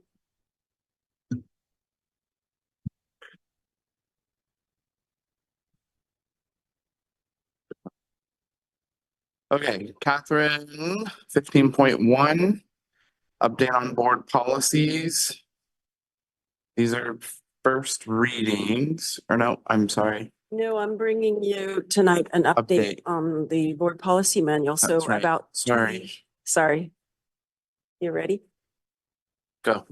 2 years ago, you held a study session, which was led by District Legal Counsel Eileen O'Hare Anderson. She reviewed our board policy manual in its entirety at that time, and she found that we were missing 10 legally required board policies and over 100 legally required administrative procedures. From this, she concluded for you that our review process was ineffective, and she predicted that it would have accreditation ramifications. And among her recommendations were that you implement the templates immediately, and that you adopt, or that the college and the president adopt, a participatory governance handbook. So in that same spring, interim superintendent president Dr. Frost approved over 80 new legally required board policies and procedures using the templates from the CCLC. He also used examples from other colleges, and he did this in an expedited process, as you know, over spring of 22. Then Dr. Powell came in, and that fall, you reviewed chapter 2, beginning the continuous review of all 7 chapters, which is an accreditation requirement. And then that spring, Dr. Powell formed the AP 2410 work group, and they developed the new AP 2410 review process. So beginning in fall 23, we began using that new process and worked on 120 board policies and procedures. We've been reviewing all of chapter 3 this year, and we brought another maybe 70 or so into legal compliance. So, and we just recently approved and, or Dr. Powell approved, and we posted the new governance handbook. So here's the list of all the documents we have completed this semester. I have another a number coming to you tonight and again in May. There you'll see the BPs, you'll see the chapter 3, all of chapter 3 in here, and the rest all required legal updates to bring them into compliance. These are all the BPs and APs that we've completed. And then coming next year in 24-25, we will work on the review of all of chapter 4. That's part of the continuous review of each chapter, and that'll bring us up to the next accreditation cycle. And then we will be doing legal updates as they come in, so, which they do every April and October. And so I just want you to know that we have achieved my personal professional goal of getting our board policy manual we've whipped it into shape, is what I call it.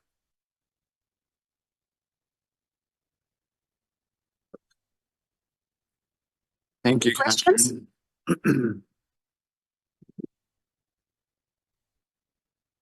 I just wanted to show you where we started and where we are now. Well, thank you. Next is adding to this list. Well, these are first readings, board policy revisions. Do we have questions? Do we want to open them up? There is, you'll see AP 2721, district email accounts, and that one simply says that you have been removed from the all staff emails. And I do forward you emails that we think are pertinent for you, but it was a accreditation recommendation that we remove you from all staff. So that's the change to AP 2721. Okay. Thank you. And 15.3, this is repeal of board policies 7115 and 7337. Have any questions on these ones? Do you want to, No question. huh? No question, signed. Jason? Okay, thank you, Catherine. And next, we're gonna move to reports. And let's start with, do we have a report from Priya, Associated Students of Napa Valley College? Priya is not present. We have Danielle Alexander and Christine Tapia, and of course, Jasenia in the room. Okay. Let's move to classified Senate report. Danielle, welcome. Or let her in. Hey, I'm here. Hello. I'm gonna just Why can't we see? turn on my video. There. Can you see me? I hope. We Okay. can hear you. You could speak up a little bit, might be helpful. Okay. Can you hear me now? Better? Better. Okay. I'll shout. I'll do some shouting. Good evening, board and members of the community. I want to begin my report tonight by sending the love of the classified Senate to the members of our campus family who this week faced the most unfathomable pain of losing one's child. There are no appropriate words that can express our sorrow. It doesn't seem like the sun should have risen on Sunday or like the school week would begin as usual on Monday. Even though I understand it rationally, my heart will never fully embrace how things continue moving, even though our beloveds no longer walk beside us. I've had such a difficult time writing this report this week because it seems strange to give a report about things that seem wholly incidental by comparison to what happened on Saturday. What helped me power through, though, is that I do fully believe in education as an agent of changing consciousness. Our collective work at NVC really can matter in more ways than we might imagine. We're helpless in many ways, but our agency in creating social change is real every day. And I really feel strongly that our work matters. And so I will share some things that the Classified Senate has been engaged in since I gave our last board report. On March 26th, we had the annual classified retreat at Skyline Park. About 40 classified members came out and participated in a day of building ideas and community with one another.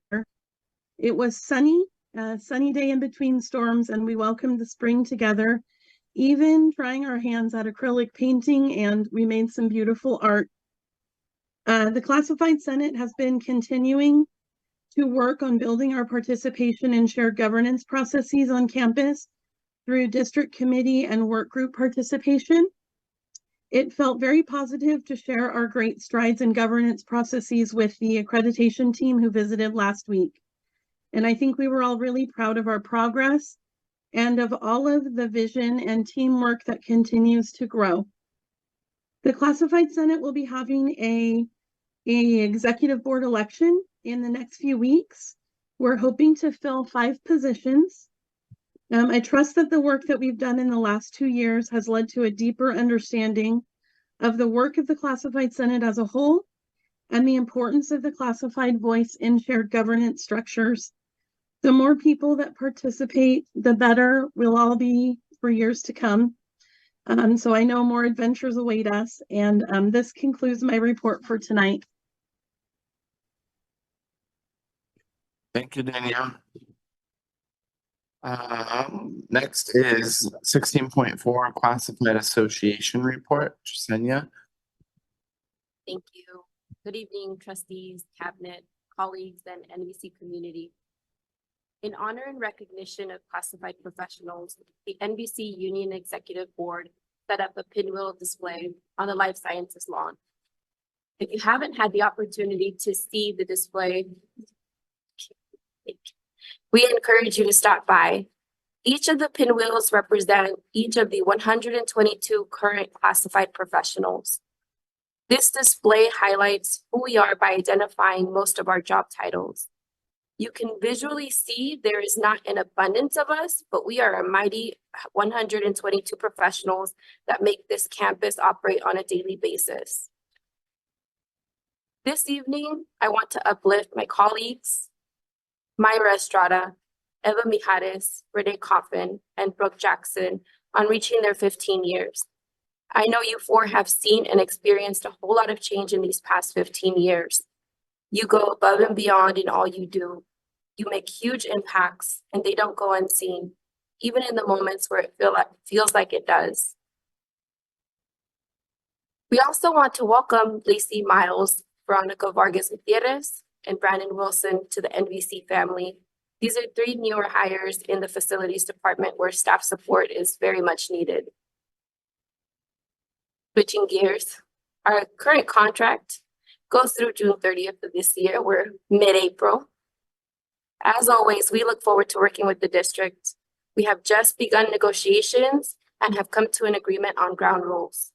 We look forward to discussing the needs of classified staff and how we can come together to see an improvement on salary wages, considering the cost of living, improving health benefits, and reorganizing in response to the 2 retirement incentives that we went through, just to name a few. We'll keep you all informed. This concludes my report. Thank you, Jasenia. 16.5 Administrative Confidential Senate Report, Christine Tapia. Good evening, Board, Dr. Powell, and members of the campus community. As it is Classified Appreciation Week, I would like to extend on behalf of the Administrative Confidential Group our sincerest thanks to our classified professionals.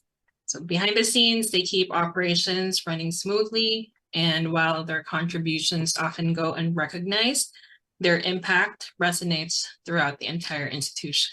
So thank you, our classified colleagues, for everything you do in support of our mission and our community. As for this AC group, we find ourselves still immersed in the urgent demands that the upcoming end of the academic year brings, especially in balancing the closure of our current projects and also while preparing for the upcoming year. In addition, a group of us are still committed to advancing our DEIA learning with Dr. Moonsami's leadership. It is a priority of ours to ensure that we have the tools and knowledge to effectively address the diverse needs of the campus community. Equity also finds itself in discussions regarding work conditions. So equity in compensation, benefits, and professional development opportunities. Acknowledge the diverse contributions and responsibilities of administrators and confidential staff. It promotes good morale and retention, supports our well-being and work-life balance, and shows an institutional commitment to giving us resources and training necessary for competency and advancement. So equity is critical in enhancing the overall effectiveness of leadership within the institution and continues to be a top priority for our group as we finish this year and prepare for the next. That concludes my report, and I thank you for your time tonight. Thank you, Christine. 16.6 Academic Senate Report. I don't see Matthew Combs are here. And 16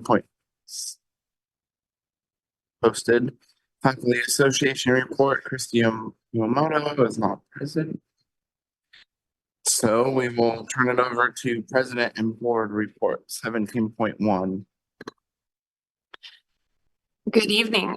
What I wanted to report on tonight are 2 pieces of legislation that have a significant impact on our system, the California Community College system, and of course, we as well. The first you may have heard a lot about already, AB 1705. That is the subsequent legislation that followed up on AB 705. So AB 705 was a reformation of English and math placement to ensure that the likelihood that students would complete transfer level math and English in the first year would increase. AB 1705 goes a step further. When students join the college, if they took a transfer level course or a course that would apply toward their degree in math, that was meeting the requirements of AB 705.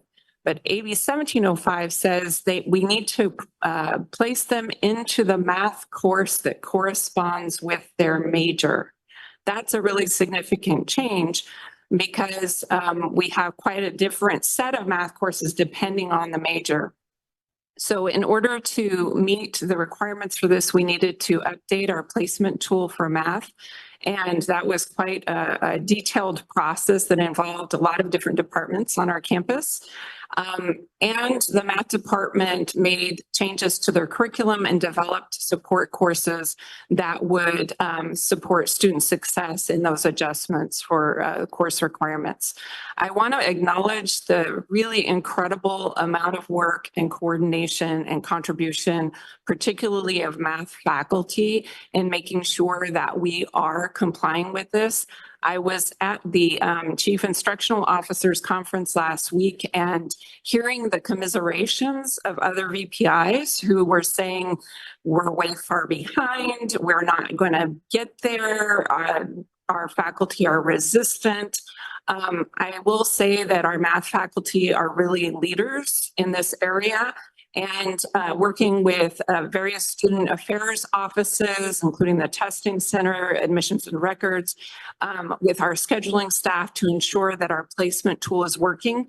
And one of the things that I think is also a significant innovation that we are implementing is that the proper math class that corresponds with the major, a number of colleges are trying to ensure that connection on the back end. By that, I mean, when a student fills out an application, they state what their major is. A year later, 6 months later, they may change their major. But some other schools are giving the placement according to the major stated on the application, even though the student may have subsequently decided on a different major. So their plan is to contact a student and say, you've stated 2 different majors. We needed to place you into the first one, but can you confirm if you want the second one? So it's a lot of work on the back end. What we are doing is we're taking the major that they've input on the placement tool. That will be the most recent major that they give us information on, and giving them their math placement for that more recent submission of what their major is. So that will ensure that more of the students are guided to the right math course. So that's a really important thing that goes into effect in fall 2024 for us. Like I said, some other institutions are going to be about a year behind that. So I'm really happy with all the work that has been done around that. And I also want to acknowledge the English department that also has been meeting in work group teams to update support materials for their courses as well. The other piece of legislation you may have heard of is AB 1111, Common Course Numbering. This is huge. I've heard about this for decades. They've been trying to get this legislation passed for decades and has never been successful until 2021. And the idea behind it is that regardless of where you take your courses, the number of the course will be the same across the entire 116 California community colleges, as well as CSUs and USUs. We can identify regardless if the student changes from school to school, they will be able to tell this is the same course. So it's to increase clarity, reduce confusion, and ensure better articulation of our courses. You may imagine that given that we have hundreds and hundreds of courses, and each institution, particularly in our system, tends to create a different flavor of them. We're very invested in local control of our curriculum. And so it is not only the numbering that needs to be the same, but also the majority of the course outline of record, which is the curriculum that drives the course. So there is some flexibility in certain elements of the course outline of record, but it will have a majority of common elements for each course. That is a tremendous amount of work.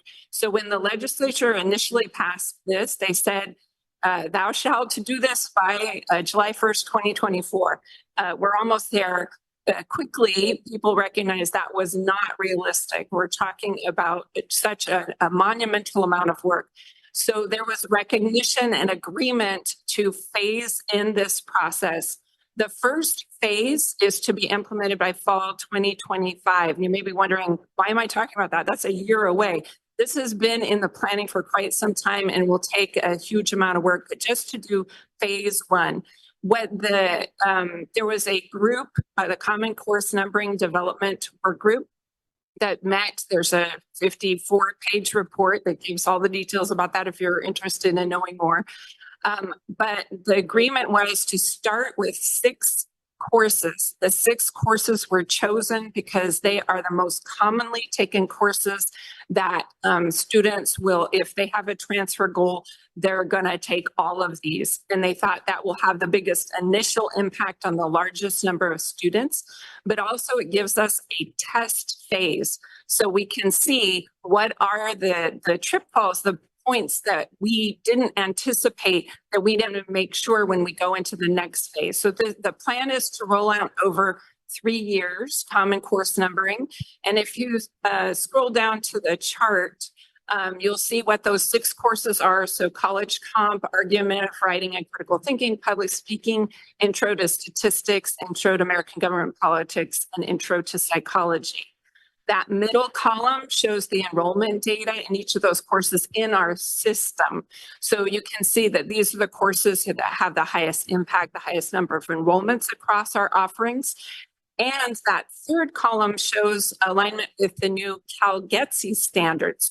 So you may have been hearing about the shift from iGETC and CSU transfer patterns to a single transfer pattern, which is going to be called CalGETC. So that shows where each of these courses fits in with the new CalGETC pattern. So to wrap up, what that's going to mean is that in fall 2025, when students and families look at the schedule of classes, they're going to see these 6 courses that are going to look very, very strange because they're going to have a common course number that fits our new system, numbering system that bears no likeness to what we are using right now. So for example, if you have a student who is looking for a Psych 100 class, it's not going to exist. It's going to be Psych 1 something, something, something. It's going to have more numbers to it. The numbers haven't been decided yet. But this summer, that group, this Common Course Numbering Development Work Group, is meant to finalize the guidance around the numbering system. There's a whole lot on the back end that needs to be done around it. You will see this as a very dramatic change. And even though the workload is tremendous, I can't begin to describe the workload, but the workload is tremendous. But the goal is that things will be much clearer for students. When students move between systems, sometimes they end up taking duplicate courses because they don't even understand that that course is the same as this other course at another college because it has a totally different number, sometimes different name. So this is a student support and student success initiative that I'll give you some updates on in the coming years. It's a multi-year process. Thank you.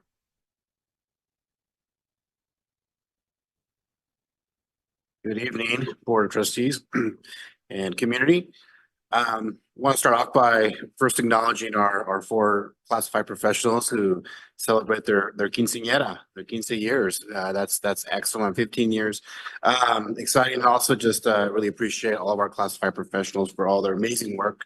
Really are the backbone of this college, and really honor the work that you all do. So I love to work with all of you and build a community with you. So I want to start off today, if you can pull up my report. Giving you a quick update on the Viva Mariachi Festival, which was held on April 5th, 6th, and 7th, held in the Performing Arts Center. I'm just passing out a brief report that summarizes some of the key findings of our festival, how many people we served, and the impacts that we made. I do want to highlight for you that on the Friday, the April 5th, in collaboration with the Arts Council, we hosted 450 NVUSD students on campus. And this was a pre-conference to really expose our students in the community, in our school district, to the beauty of mariachi music. So it was an opportunity for them to come in, and we held what was called a musical petting zoo. So they got to hold the instruments and play with them and test them out. And then we brought them in, and our mariachi shared beautiful music with them. So we had them for a couple of hours. It's a very powerful experience to be with these young people and their teachers, really exposing them to the music of mariachi. On April 5th, or I'm sorry, April 6th, the next day, we held a mariachi workshop on campus. That's Saturday. And that was for workshops throughout the day. 66 community members participated in that activity. We had members actually come as far from Oregon to participate in our mariachi festival and our mariachi workshops. So learning about mariachi that was taught by the University of Southern Nevada students, Mariachi Plata. So again, it was really powerful to watch students teaching students as their teachers and instructors kind of floated around and helped to facilitate. So just an opportunity for a lot of learning to occur around mariachi music, and a very powerful evening. And then we had two sold out concerts that evening, April 6th, and then April 7th in the afternoon. About 450 or so participants each day. So we packed the house all 3 days, made some powerful impacts in the community, made some connections, and really continue to really grow our mariachi festival. So very proud of that. I want to thank everybody who helped us out, our sponsors, community members, volunteers, NVC staff, all of our departments. This was a collaboration among our district auxiliary services, the music department, performing arts center, student affairs. So it's really become a campus effort, and I really appreciate that. The next part of my report is going to really focus now, shifting gears a bit, on the learning communities and the work that we've been doing in our learning community spaces. So as you know, we have 4 learning communities here on campus, and I highlight specifically 3 of them around some of the activities I've been doing over these last few months. Start off with the Kasai Sayan learning community, or learning community that focuses on the Filipinx American experience. And they've been busy. They've been busy taking their students on tours. They were at Sac State back in March for Asian Pacific Islander Day. In April, and I got to attend with them. It was a lot of fun. We attended the Asian Pacific Americans in Higher Education Conference in Oakland. This is a national conference. And students, our Mappalike college students, actually presented at this conference along with their teachers and coordinators. And again, a very powerful experience for our young people, for our students, for our community members, for those of us who attended and got to participate and be in community with educators and students from the nation, and focusing on how to better support and serve our Asian Pacific Islander students. So it was a powerful conference, and I was glad to see Mappalike College attended that and participated. We also, our coordinators for Kasai Sayan, attended the White House Asian Pacific Islander Native Hawaiian Conference. This was held at UC Berkeley. They're doing a tour of SF State's Ethnic Studies Department. I think this weekend they'll be out there. And they're preparing for Asian Pacific Islander American Cultural Night, which will be May 10th. Then also preparing for celebration May 14th for Asian Pacific Islander History Month. So more to come. I'll give you more information on that, but they've been busy doing a lot of really important activities. Shifting gears to Puente, they took a group of students in April to down south for Southern California university trip. They visited Cal Poly San Luis Obispo, UC Santa Barbara, UCLA, CSU Long Beach, and just got to meet with other students, participate in just really seeing the universities, connecting outside of the community. So they took 11 students, and out of those 11 students that attended this trip, about 75% of them now are thinking about transferring down south. So pretty exciting to expose our students to other opportunities and get to know other parts of California and that university experience. So I want to now shift over to Umoja and what Umoja's been doing. Umoja's also been very busy. Umoja, over the break, they took 10 students. So Jeanette McClendon, their faculty coordinator, on an HBCU tour. So historically Black college and university tour, which was over a week long.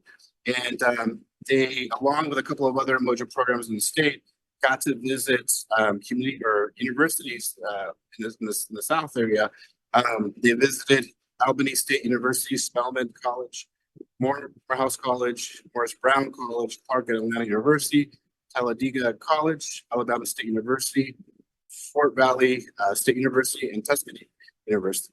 So what the goal here was, it was really to expose our students to the HBCU, to again connect them with the universities, to also learn about admissions processes and financial aid processes, and how to get into those schools.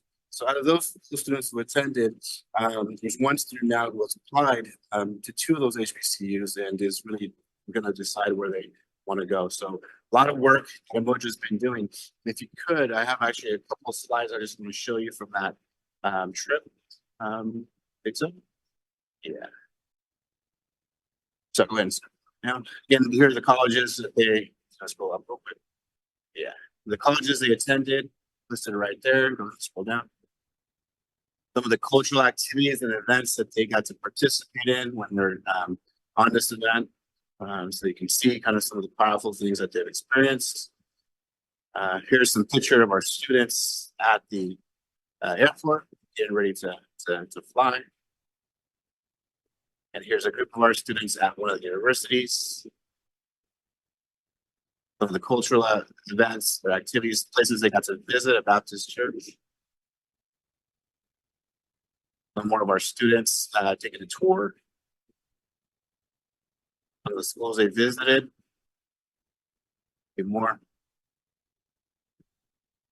This is exhibits, the mothers of the church, traditionalists on the churches. You can see some of the beautiful art there.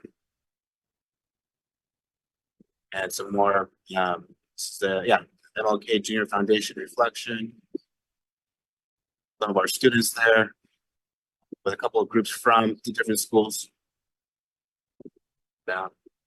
Again, some of their activities I got to see. Museums, scroll down. There's Miss Jeanette in the middle with some students. More activities. And a final picture there of a group of students. So now Miss Jeanette gave me this, she puts the presentation together and it says there's a celebrity in the middle. I would say, who is it? If I'm correct, it's either IT or TI. Rapper, I can't really say the name of it, but he's really well known. Okay, for sure. So right in the middle, yeah. So and there's our Umoja students, Miss Jeanette's there as well, McClendon. So so they were pretty active, pretty involved, and powerful experience for them. Okay, that's it. Excellent. Yeah. So very, very happy for that work and proud of them, and a very powerful and transformative experience for them, for sure. So that concludes my report. Do we know how many of them are inspired to attend any of these colleges? Yeah, so great question. So I know just from what Ms. J has told me that all of them they're all interested. One of them has already applied. Okay. Is considering transferring to the HBCU. So one of the great things is that the California Community College system does have a direct transfer, which the HBCUs. So this really offers our students the opportunity to do transfers. Yeah. And they visited the schools where that's set up. So we can do kind of a transfer guarantee with them if they choose. Great.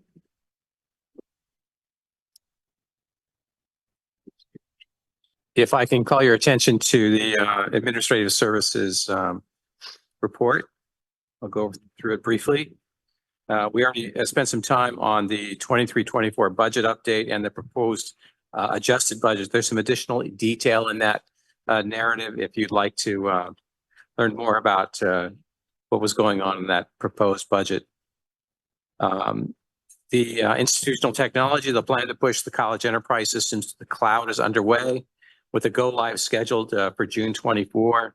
Moving it to the cloud creates an additional security profile for the institution.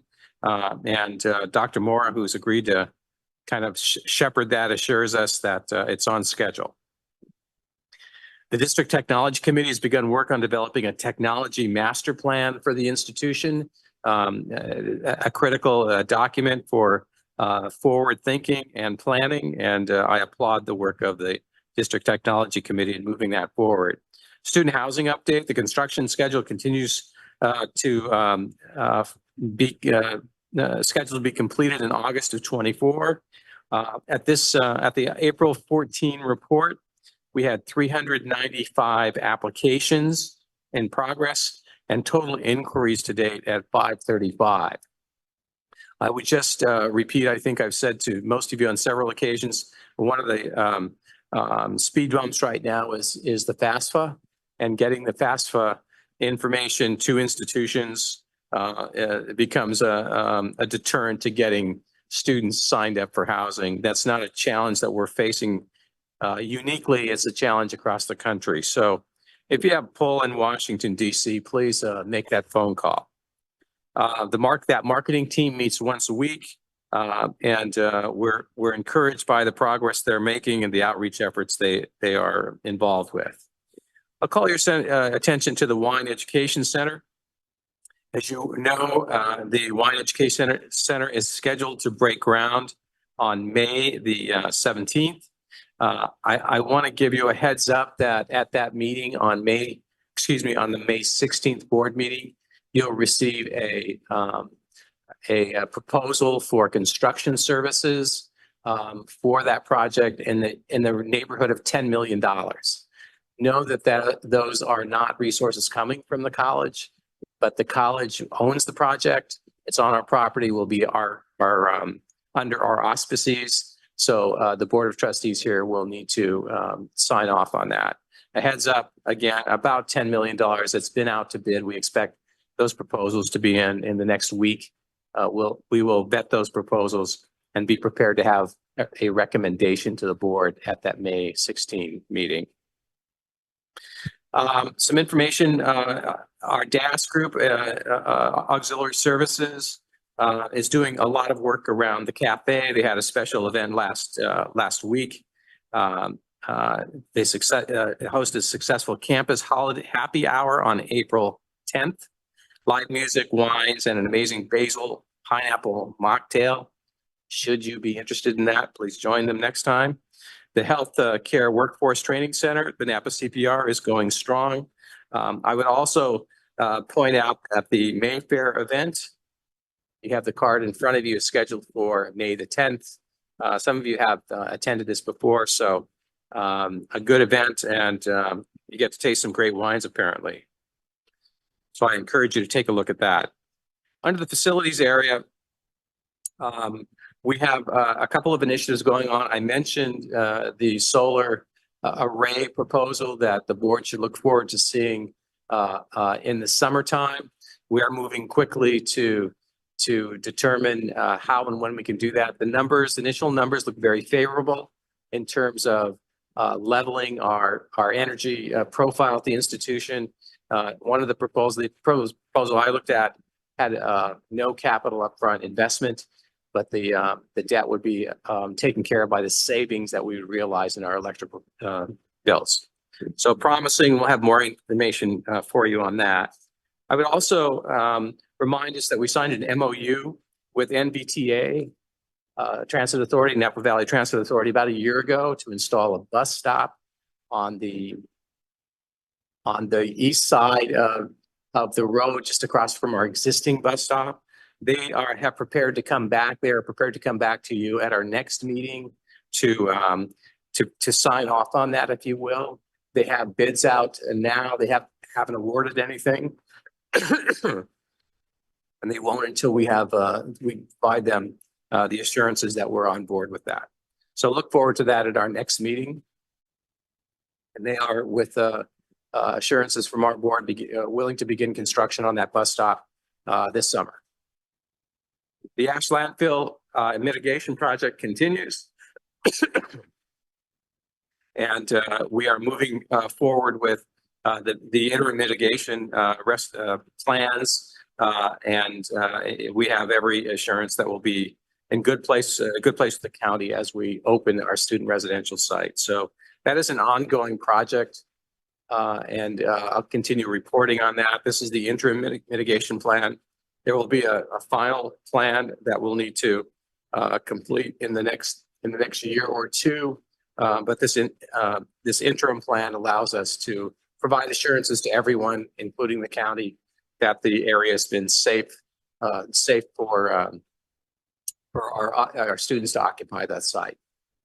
So with that, I would conclude my report. Good evening at this point. It's good evening, I believe. Yes. This month, actually it started last month, my department, along with Solange Kata and Wendy Nuko, began to do work, very, very important work, which is to design and plan activities for the Classified Appreciation Week. When I began thinking about this year's appreciation, I had to really put myself in the mindset of who we are appreciating and understanding the work that they do.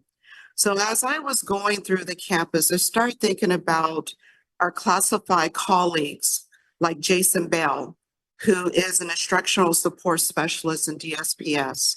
And every single time we engage Jason, he is always helpful with a smile and always participating, whether it's on committees and being extremely helpful and thoughtful with our students.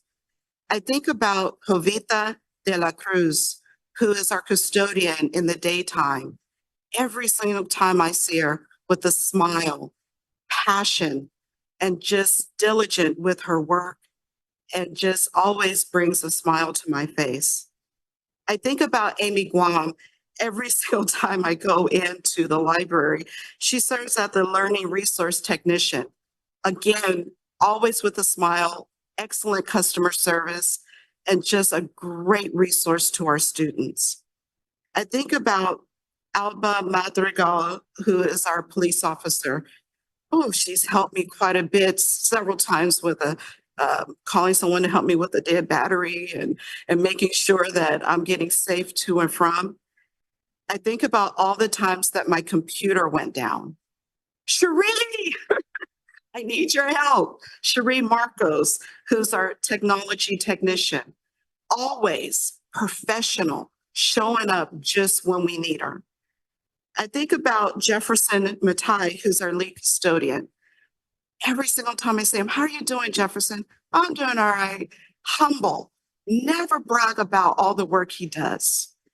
And I think about Maria Ramos Tamayo, administrative assistant in student affairs, who has not just limited her work to student affairs, was always willing to lend a helping hand with a smile and again, with a lot of humbleness. I share with you the sampling of classified professionals because when we think about the individuals who work for us, it's easy to just recognize broadly in a broad sweep of group. But when you start thinking about the individuals on our campus that truly make a difference, you'll understand why this week is really important. So over the week on Monday, we had continental breakfast with Dr. Powell. We had some physical activity in our gym with some ice cream to celebrate their exercise. We had martial arts and wellness with Dr. G. And today we had an hour of love and light that was led by Dr. Tia Madison, participation by Jeanette McClendon, Sonia Wright, Angelica Albaran, and beautiful voice by our classified professional, Roman Chavez Souza. I encourage all of you, please, if you're able to, join us tomorrow at noon in the PAC lobby for our annual Classified Appreciation Luncheon. It's going to be fun, I promise you. There's going to be prize giveaways, unfortunately not for the Board of Trustees, but for our valuable classified professionals. I want to tell you, I know we've said this before and it almost sounds cliche, but our classified professionals are usually the first ones our students come in contact with. And if you think about it, they're usually the last ones that they come in contact with as they're stepping off our campus. So please join me tomorrow in celebrating the wonderful members of our NVC family, our classified professionals. And I have other things, but I don't want to upstage that. So there you have it. Thank you.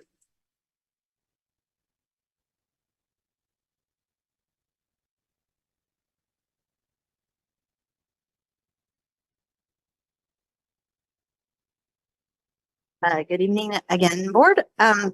So in the January 2023 action letter that we received from the Accrediting Commission, they identified 6 college requirements and 15 accreditation standards that we needed to address associated with those college requirements.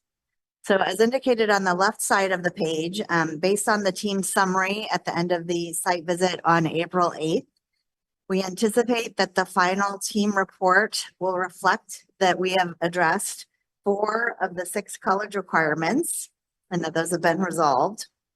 And within those 4 college requirements, there were 9 accreditation standards that were cited. And so those, again, have been resolved. The 2 remaining college requirements pertain to total cost of ownership for facilities and technology resources and budgeting in terms of financial resources. I did notice that I have a typo on the next bullet and I will fix it and we'll get it reposted tomorrow. But we anticipate that the number of standards cited within college requirement 4 will be reduced from 4 to 2. And so that means that the number of standards cited within the 2 remaining college requirements will be reduced from 6 to 4. So we'll have 4 standards that likely will remain to be addressed. So we will, the details about what remain will be conveyed to us through the next action letter from the commission. So now I'm going to switch over to the right-hand side of the page that outlines where we're going next. So next steps that the commission will take action on NVC based on the team's report, our follow-up report, the team's summary report, and including the site visit. And that will occur on June 5th through 7th of this year. Dr. Powell has been invited to appear at the commission meeting via remote access if he so chooses. And the purpose of that is to provide additional information before the commission goes into closed session to take action on institutions, including NVC. And NVC will be notified of the action taken by the commission following that meeting that usually of late it's been around 2 weeks. So we do anticipate that that will occur in mid to late June or possibly early July. They are required to notify us within 30 days. So we'll be at the latest early July. And you might not realize that there's a holiday around that time that might make it earlier for their communication to us. So the final part that I have listed on the slide are possible actions of the commission based on follow-up report with a site visit. So the first is that the commission can opt to defer action and require a second follow-up report and specify additional information required for submission, not to exceed 12 months with or without a peer review team visit. And in the absence of a new action taken by the commission, the accredited status of the institution continues. The other option, given where we are, is to place the college on sanction. There are three levels of sanction: warning, promotion, or show cause. And for that, they require a second follow-up report not to exceed 18 months with or without a peer review team visit. And the accredited status of the institution continues during the period of all three of those, whether it's warning, probation, or show cause. And I did include the link. I took that directly from the ACCJC's policy on commission actions on institutions. And the link is there if you'd like to go review more details about that yourself. All right, thank Dr. you. Paul, did you have more to add? No, thank you. I saw you go to the, to the, Can I ask a question real quick? So either way, we would probably have a second report. These are the only two options, right? that's as conveyed in the policy. Yes. Okay, just want to make sure.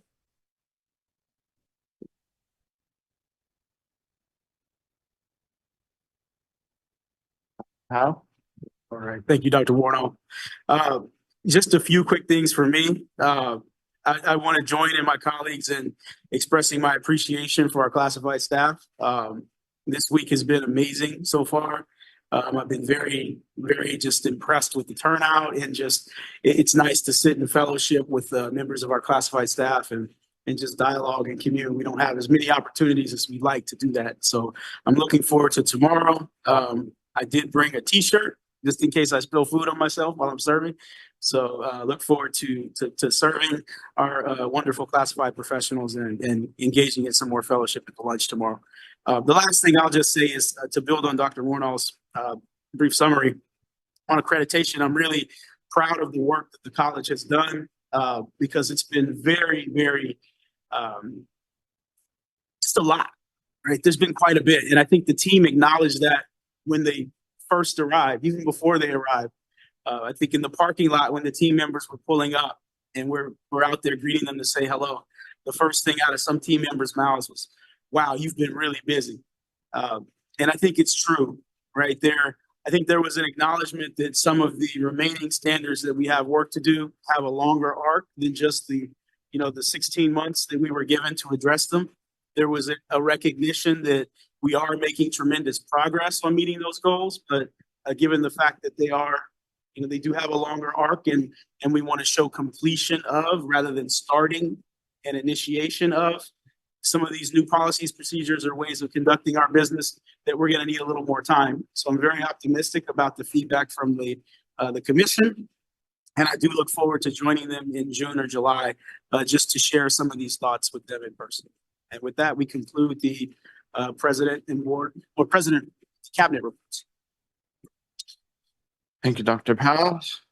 Next is 17.2, standing committee and other appointment reports.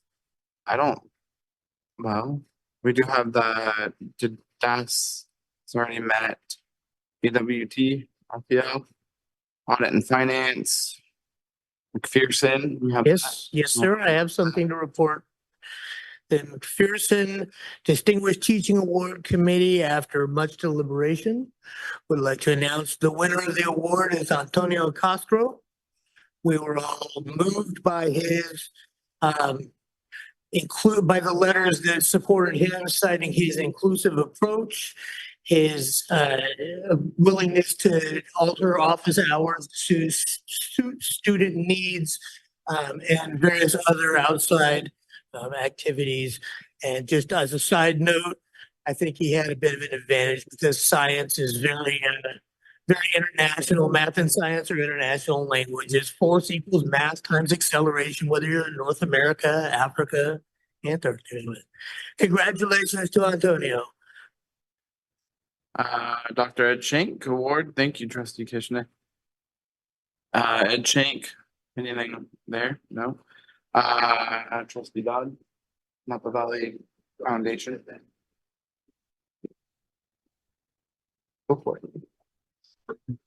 We had a nice event for donors, the foundation did, which Dr. Powell presented on our executive director, Jessica Thomas, and did for quite a nice showing from Redwood Credit Union was out there, looking to be hopefully a big future supporter of the college and engage them on all the great things that we're doing, especially on the foundation side in terms of future project initiatives underway and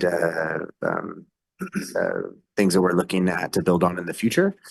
And folks that attended that did a nice walkthrough of our student housing project. And from what I understand, I think from you gave it, President Powell, I gave some of those tours. Everyone was, I think, very impressed with all the good things that we're doing, in particular that project that's going up right now. Thank you, Trustee Dodd. Next is 17.4, trustee and board chair reports. Let's start with Trustee Rios. No report. Trustee Kishner. I have no report, but I would like to invite everybody to come to Earth Day in American Canyon on Sunday. We like to spend some time volunteering to support the earth, not just going to kiosks. We also have the wetlands bird walk. It's just a beautiful walk. Come immerse yourself in the actual earth.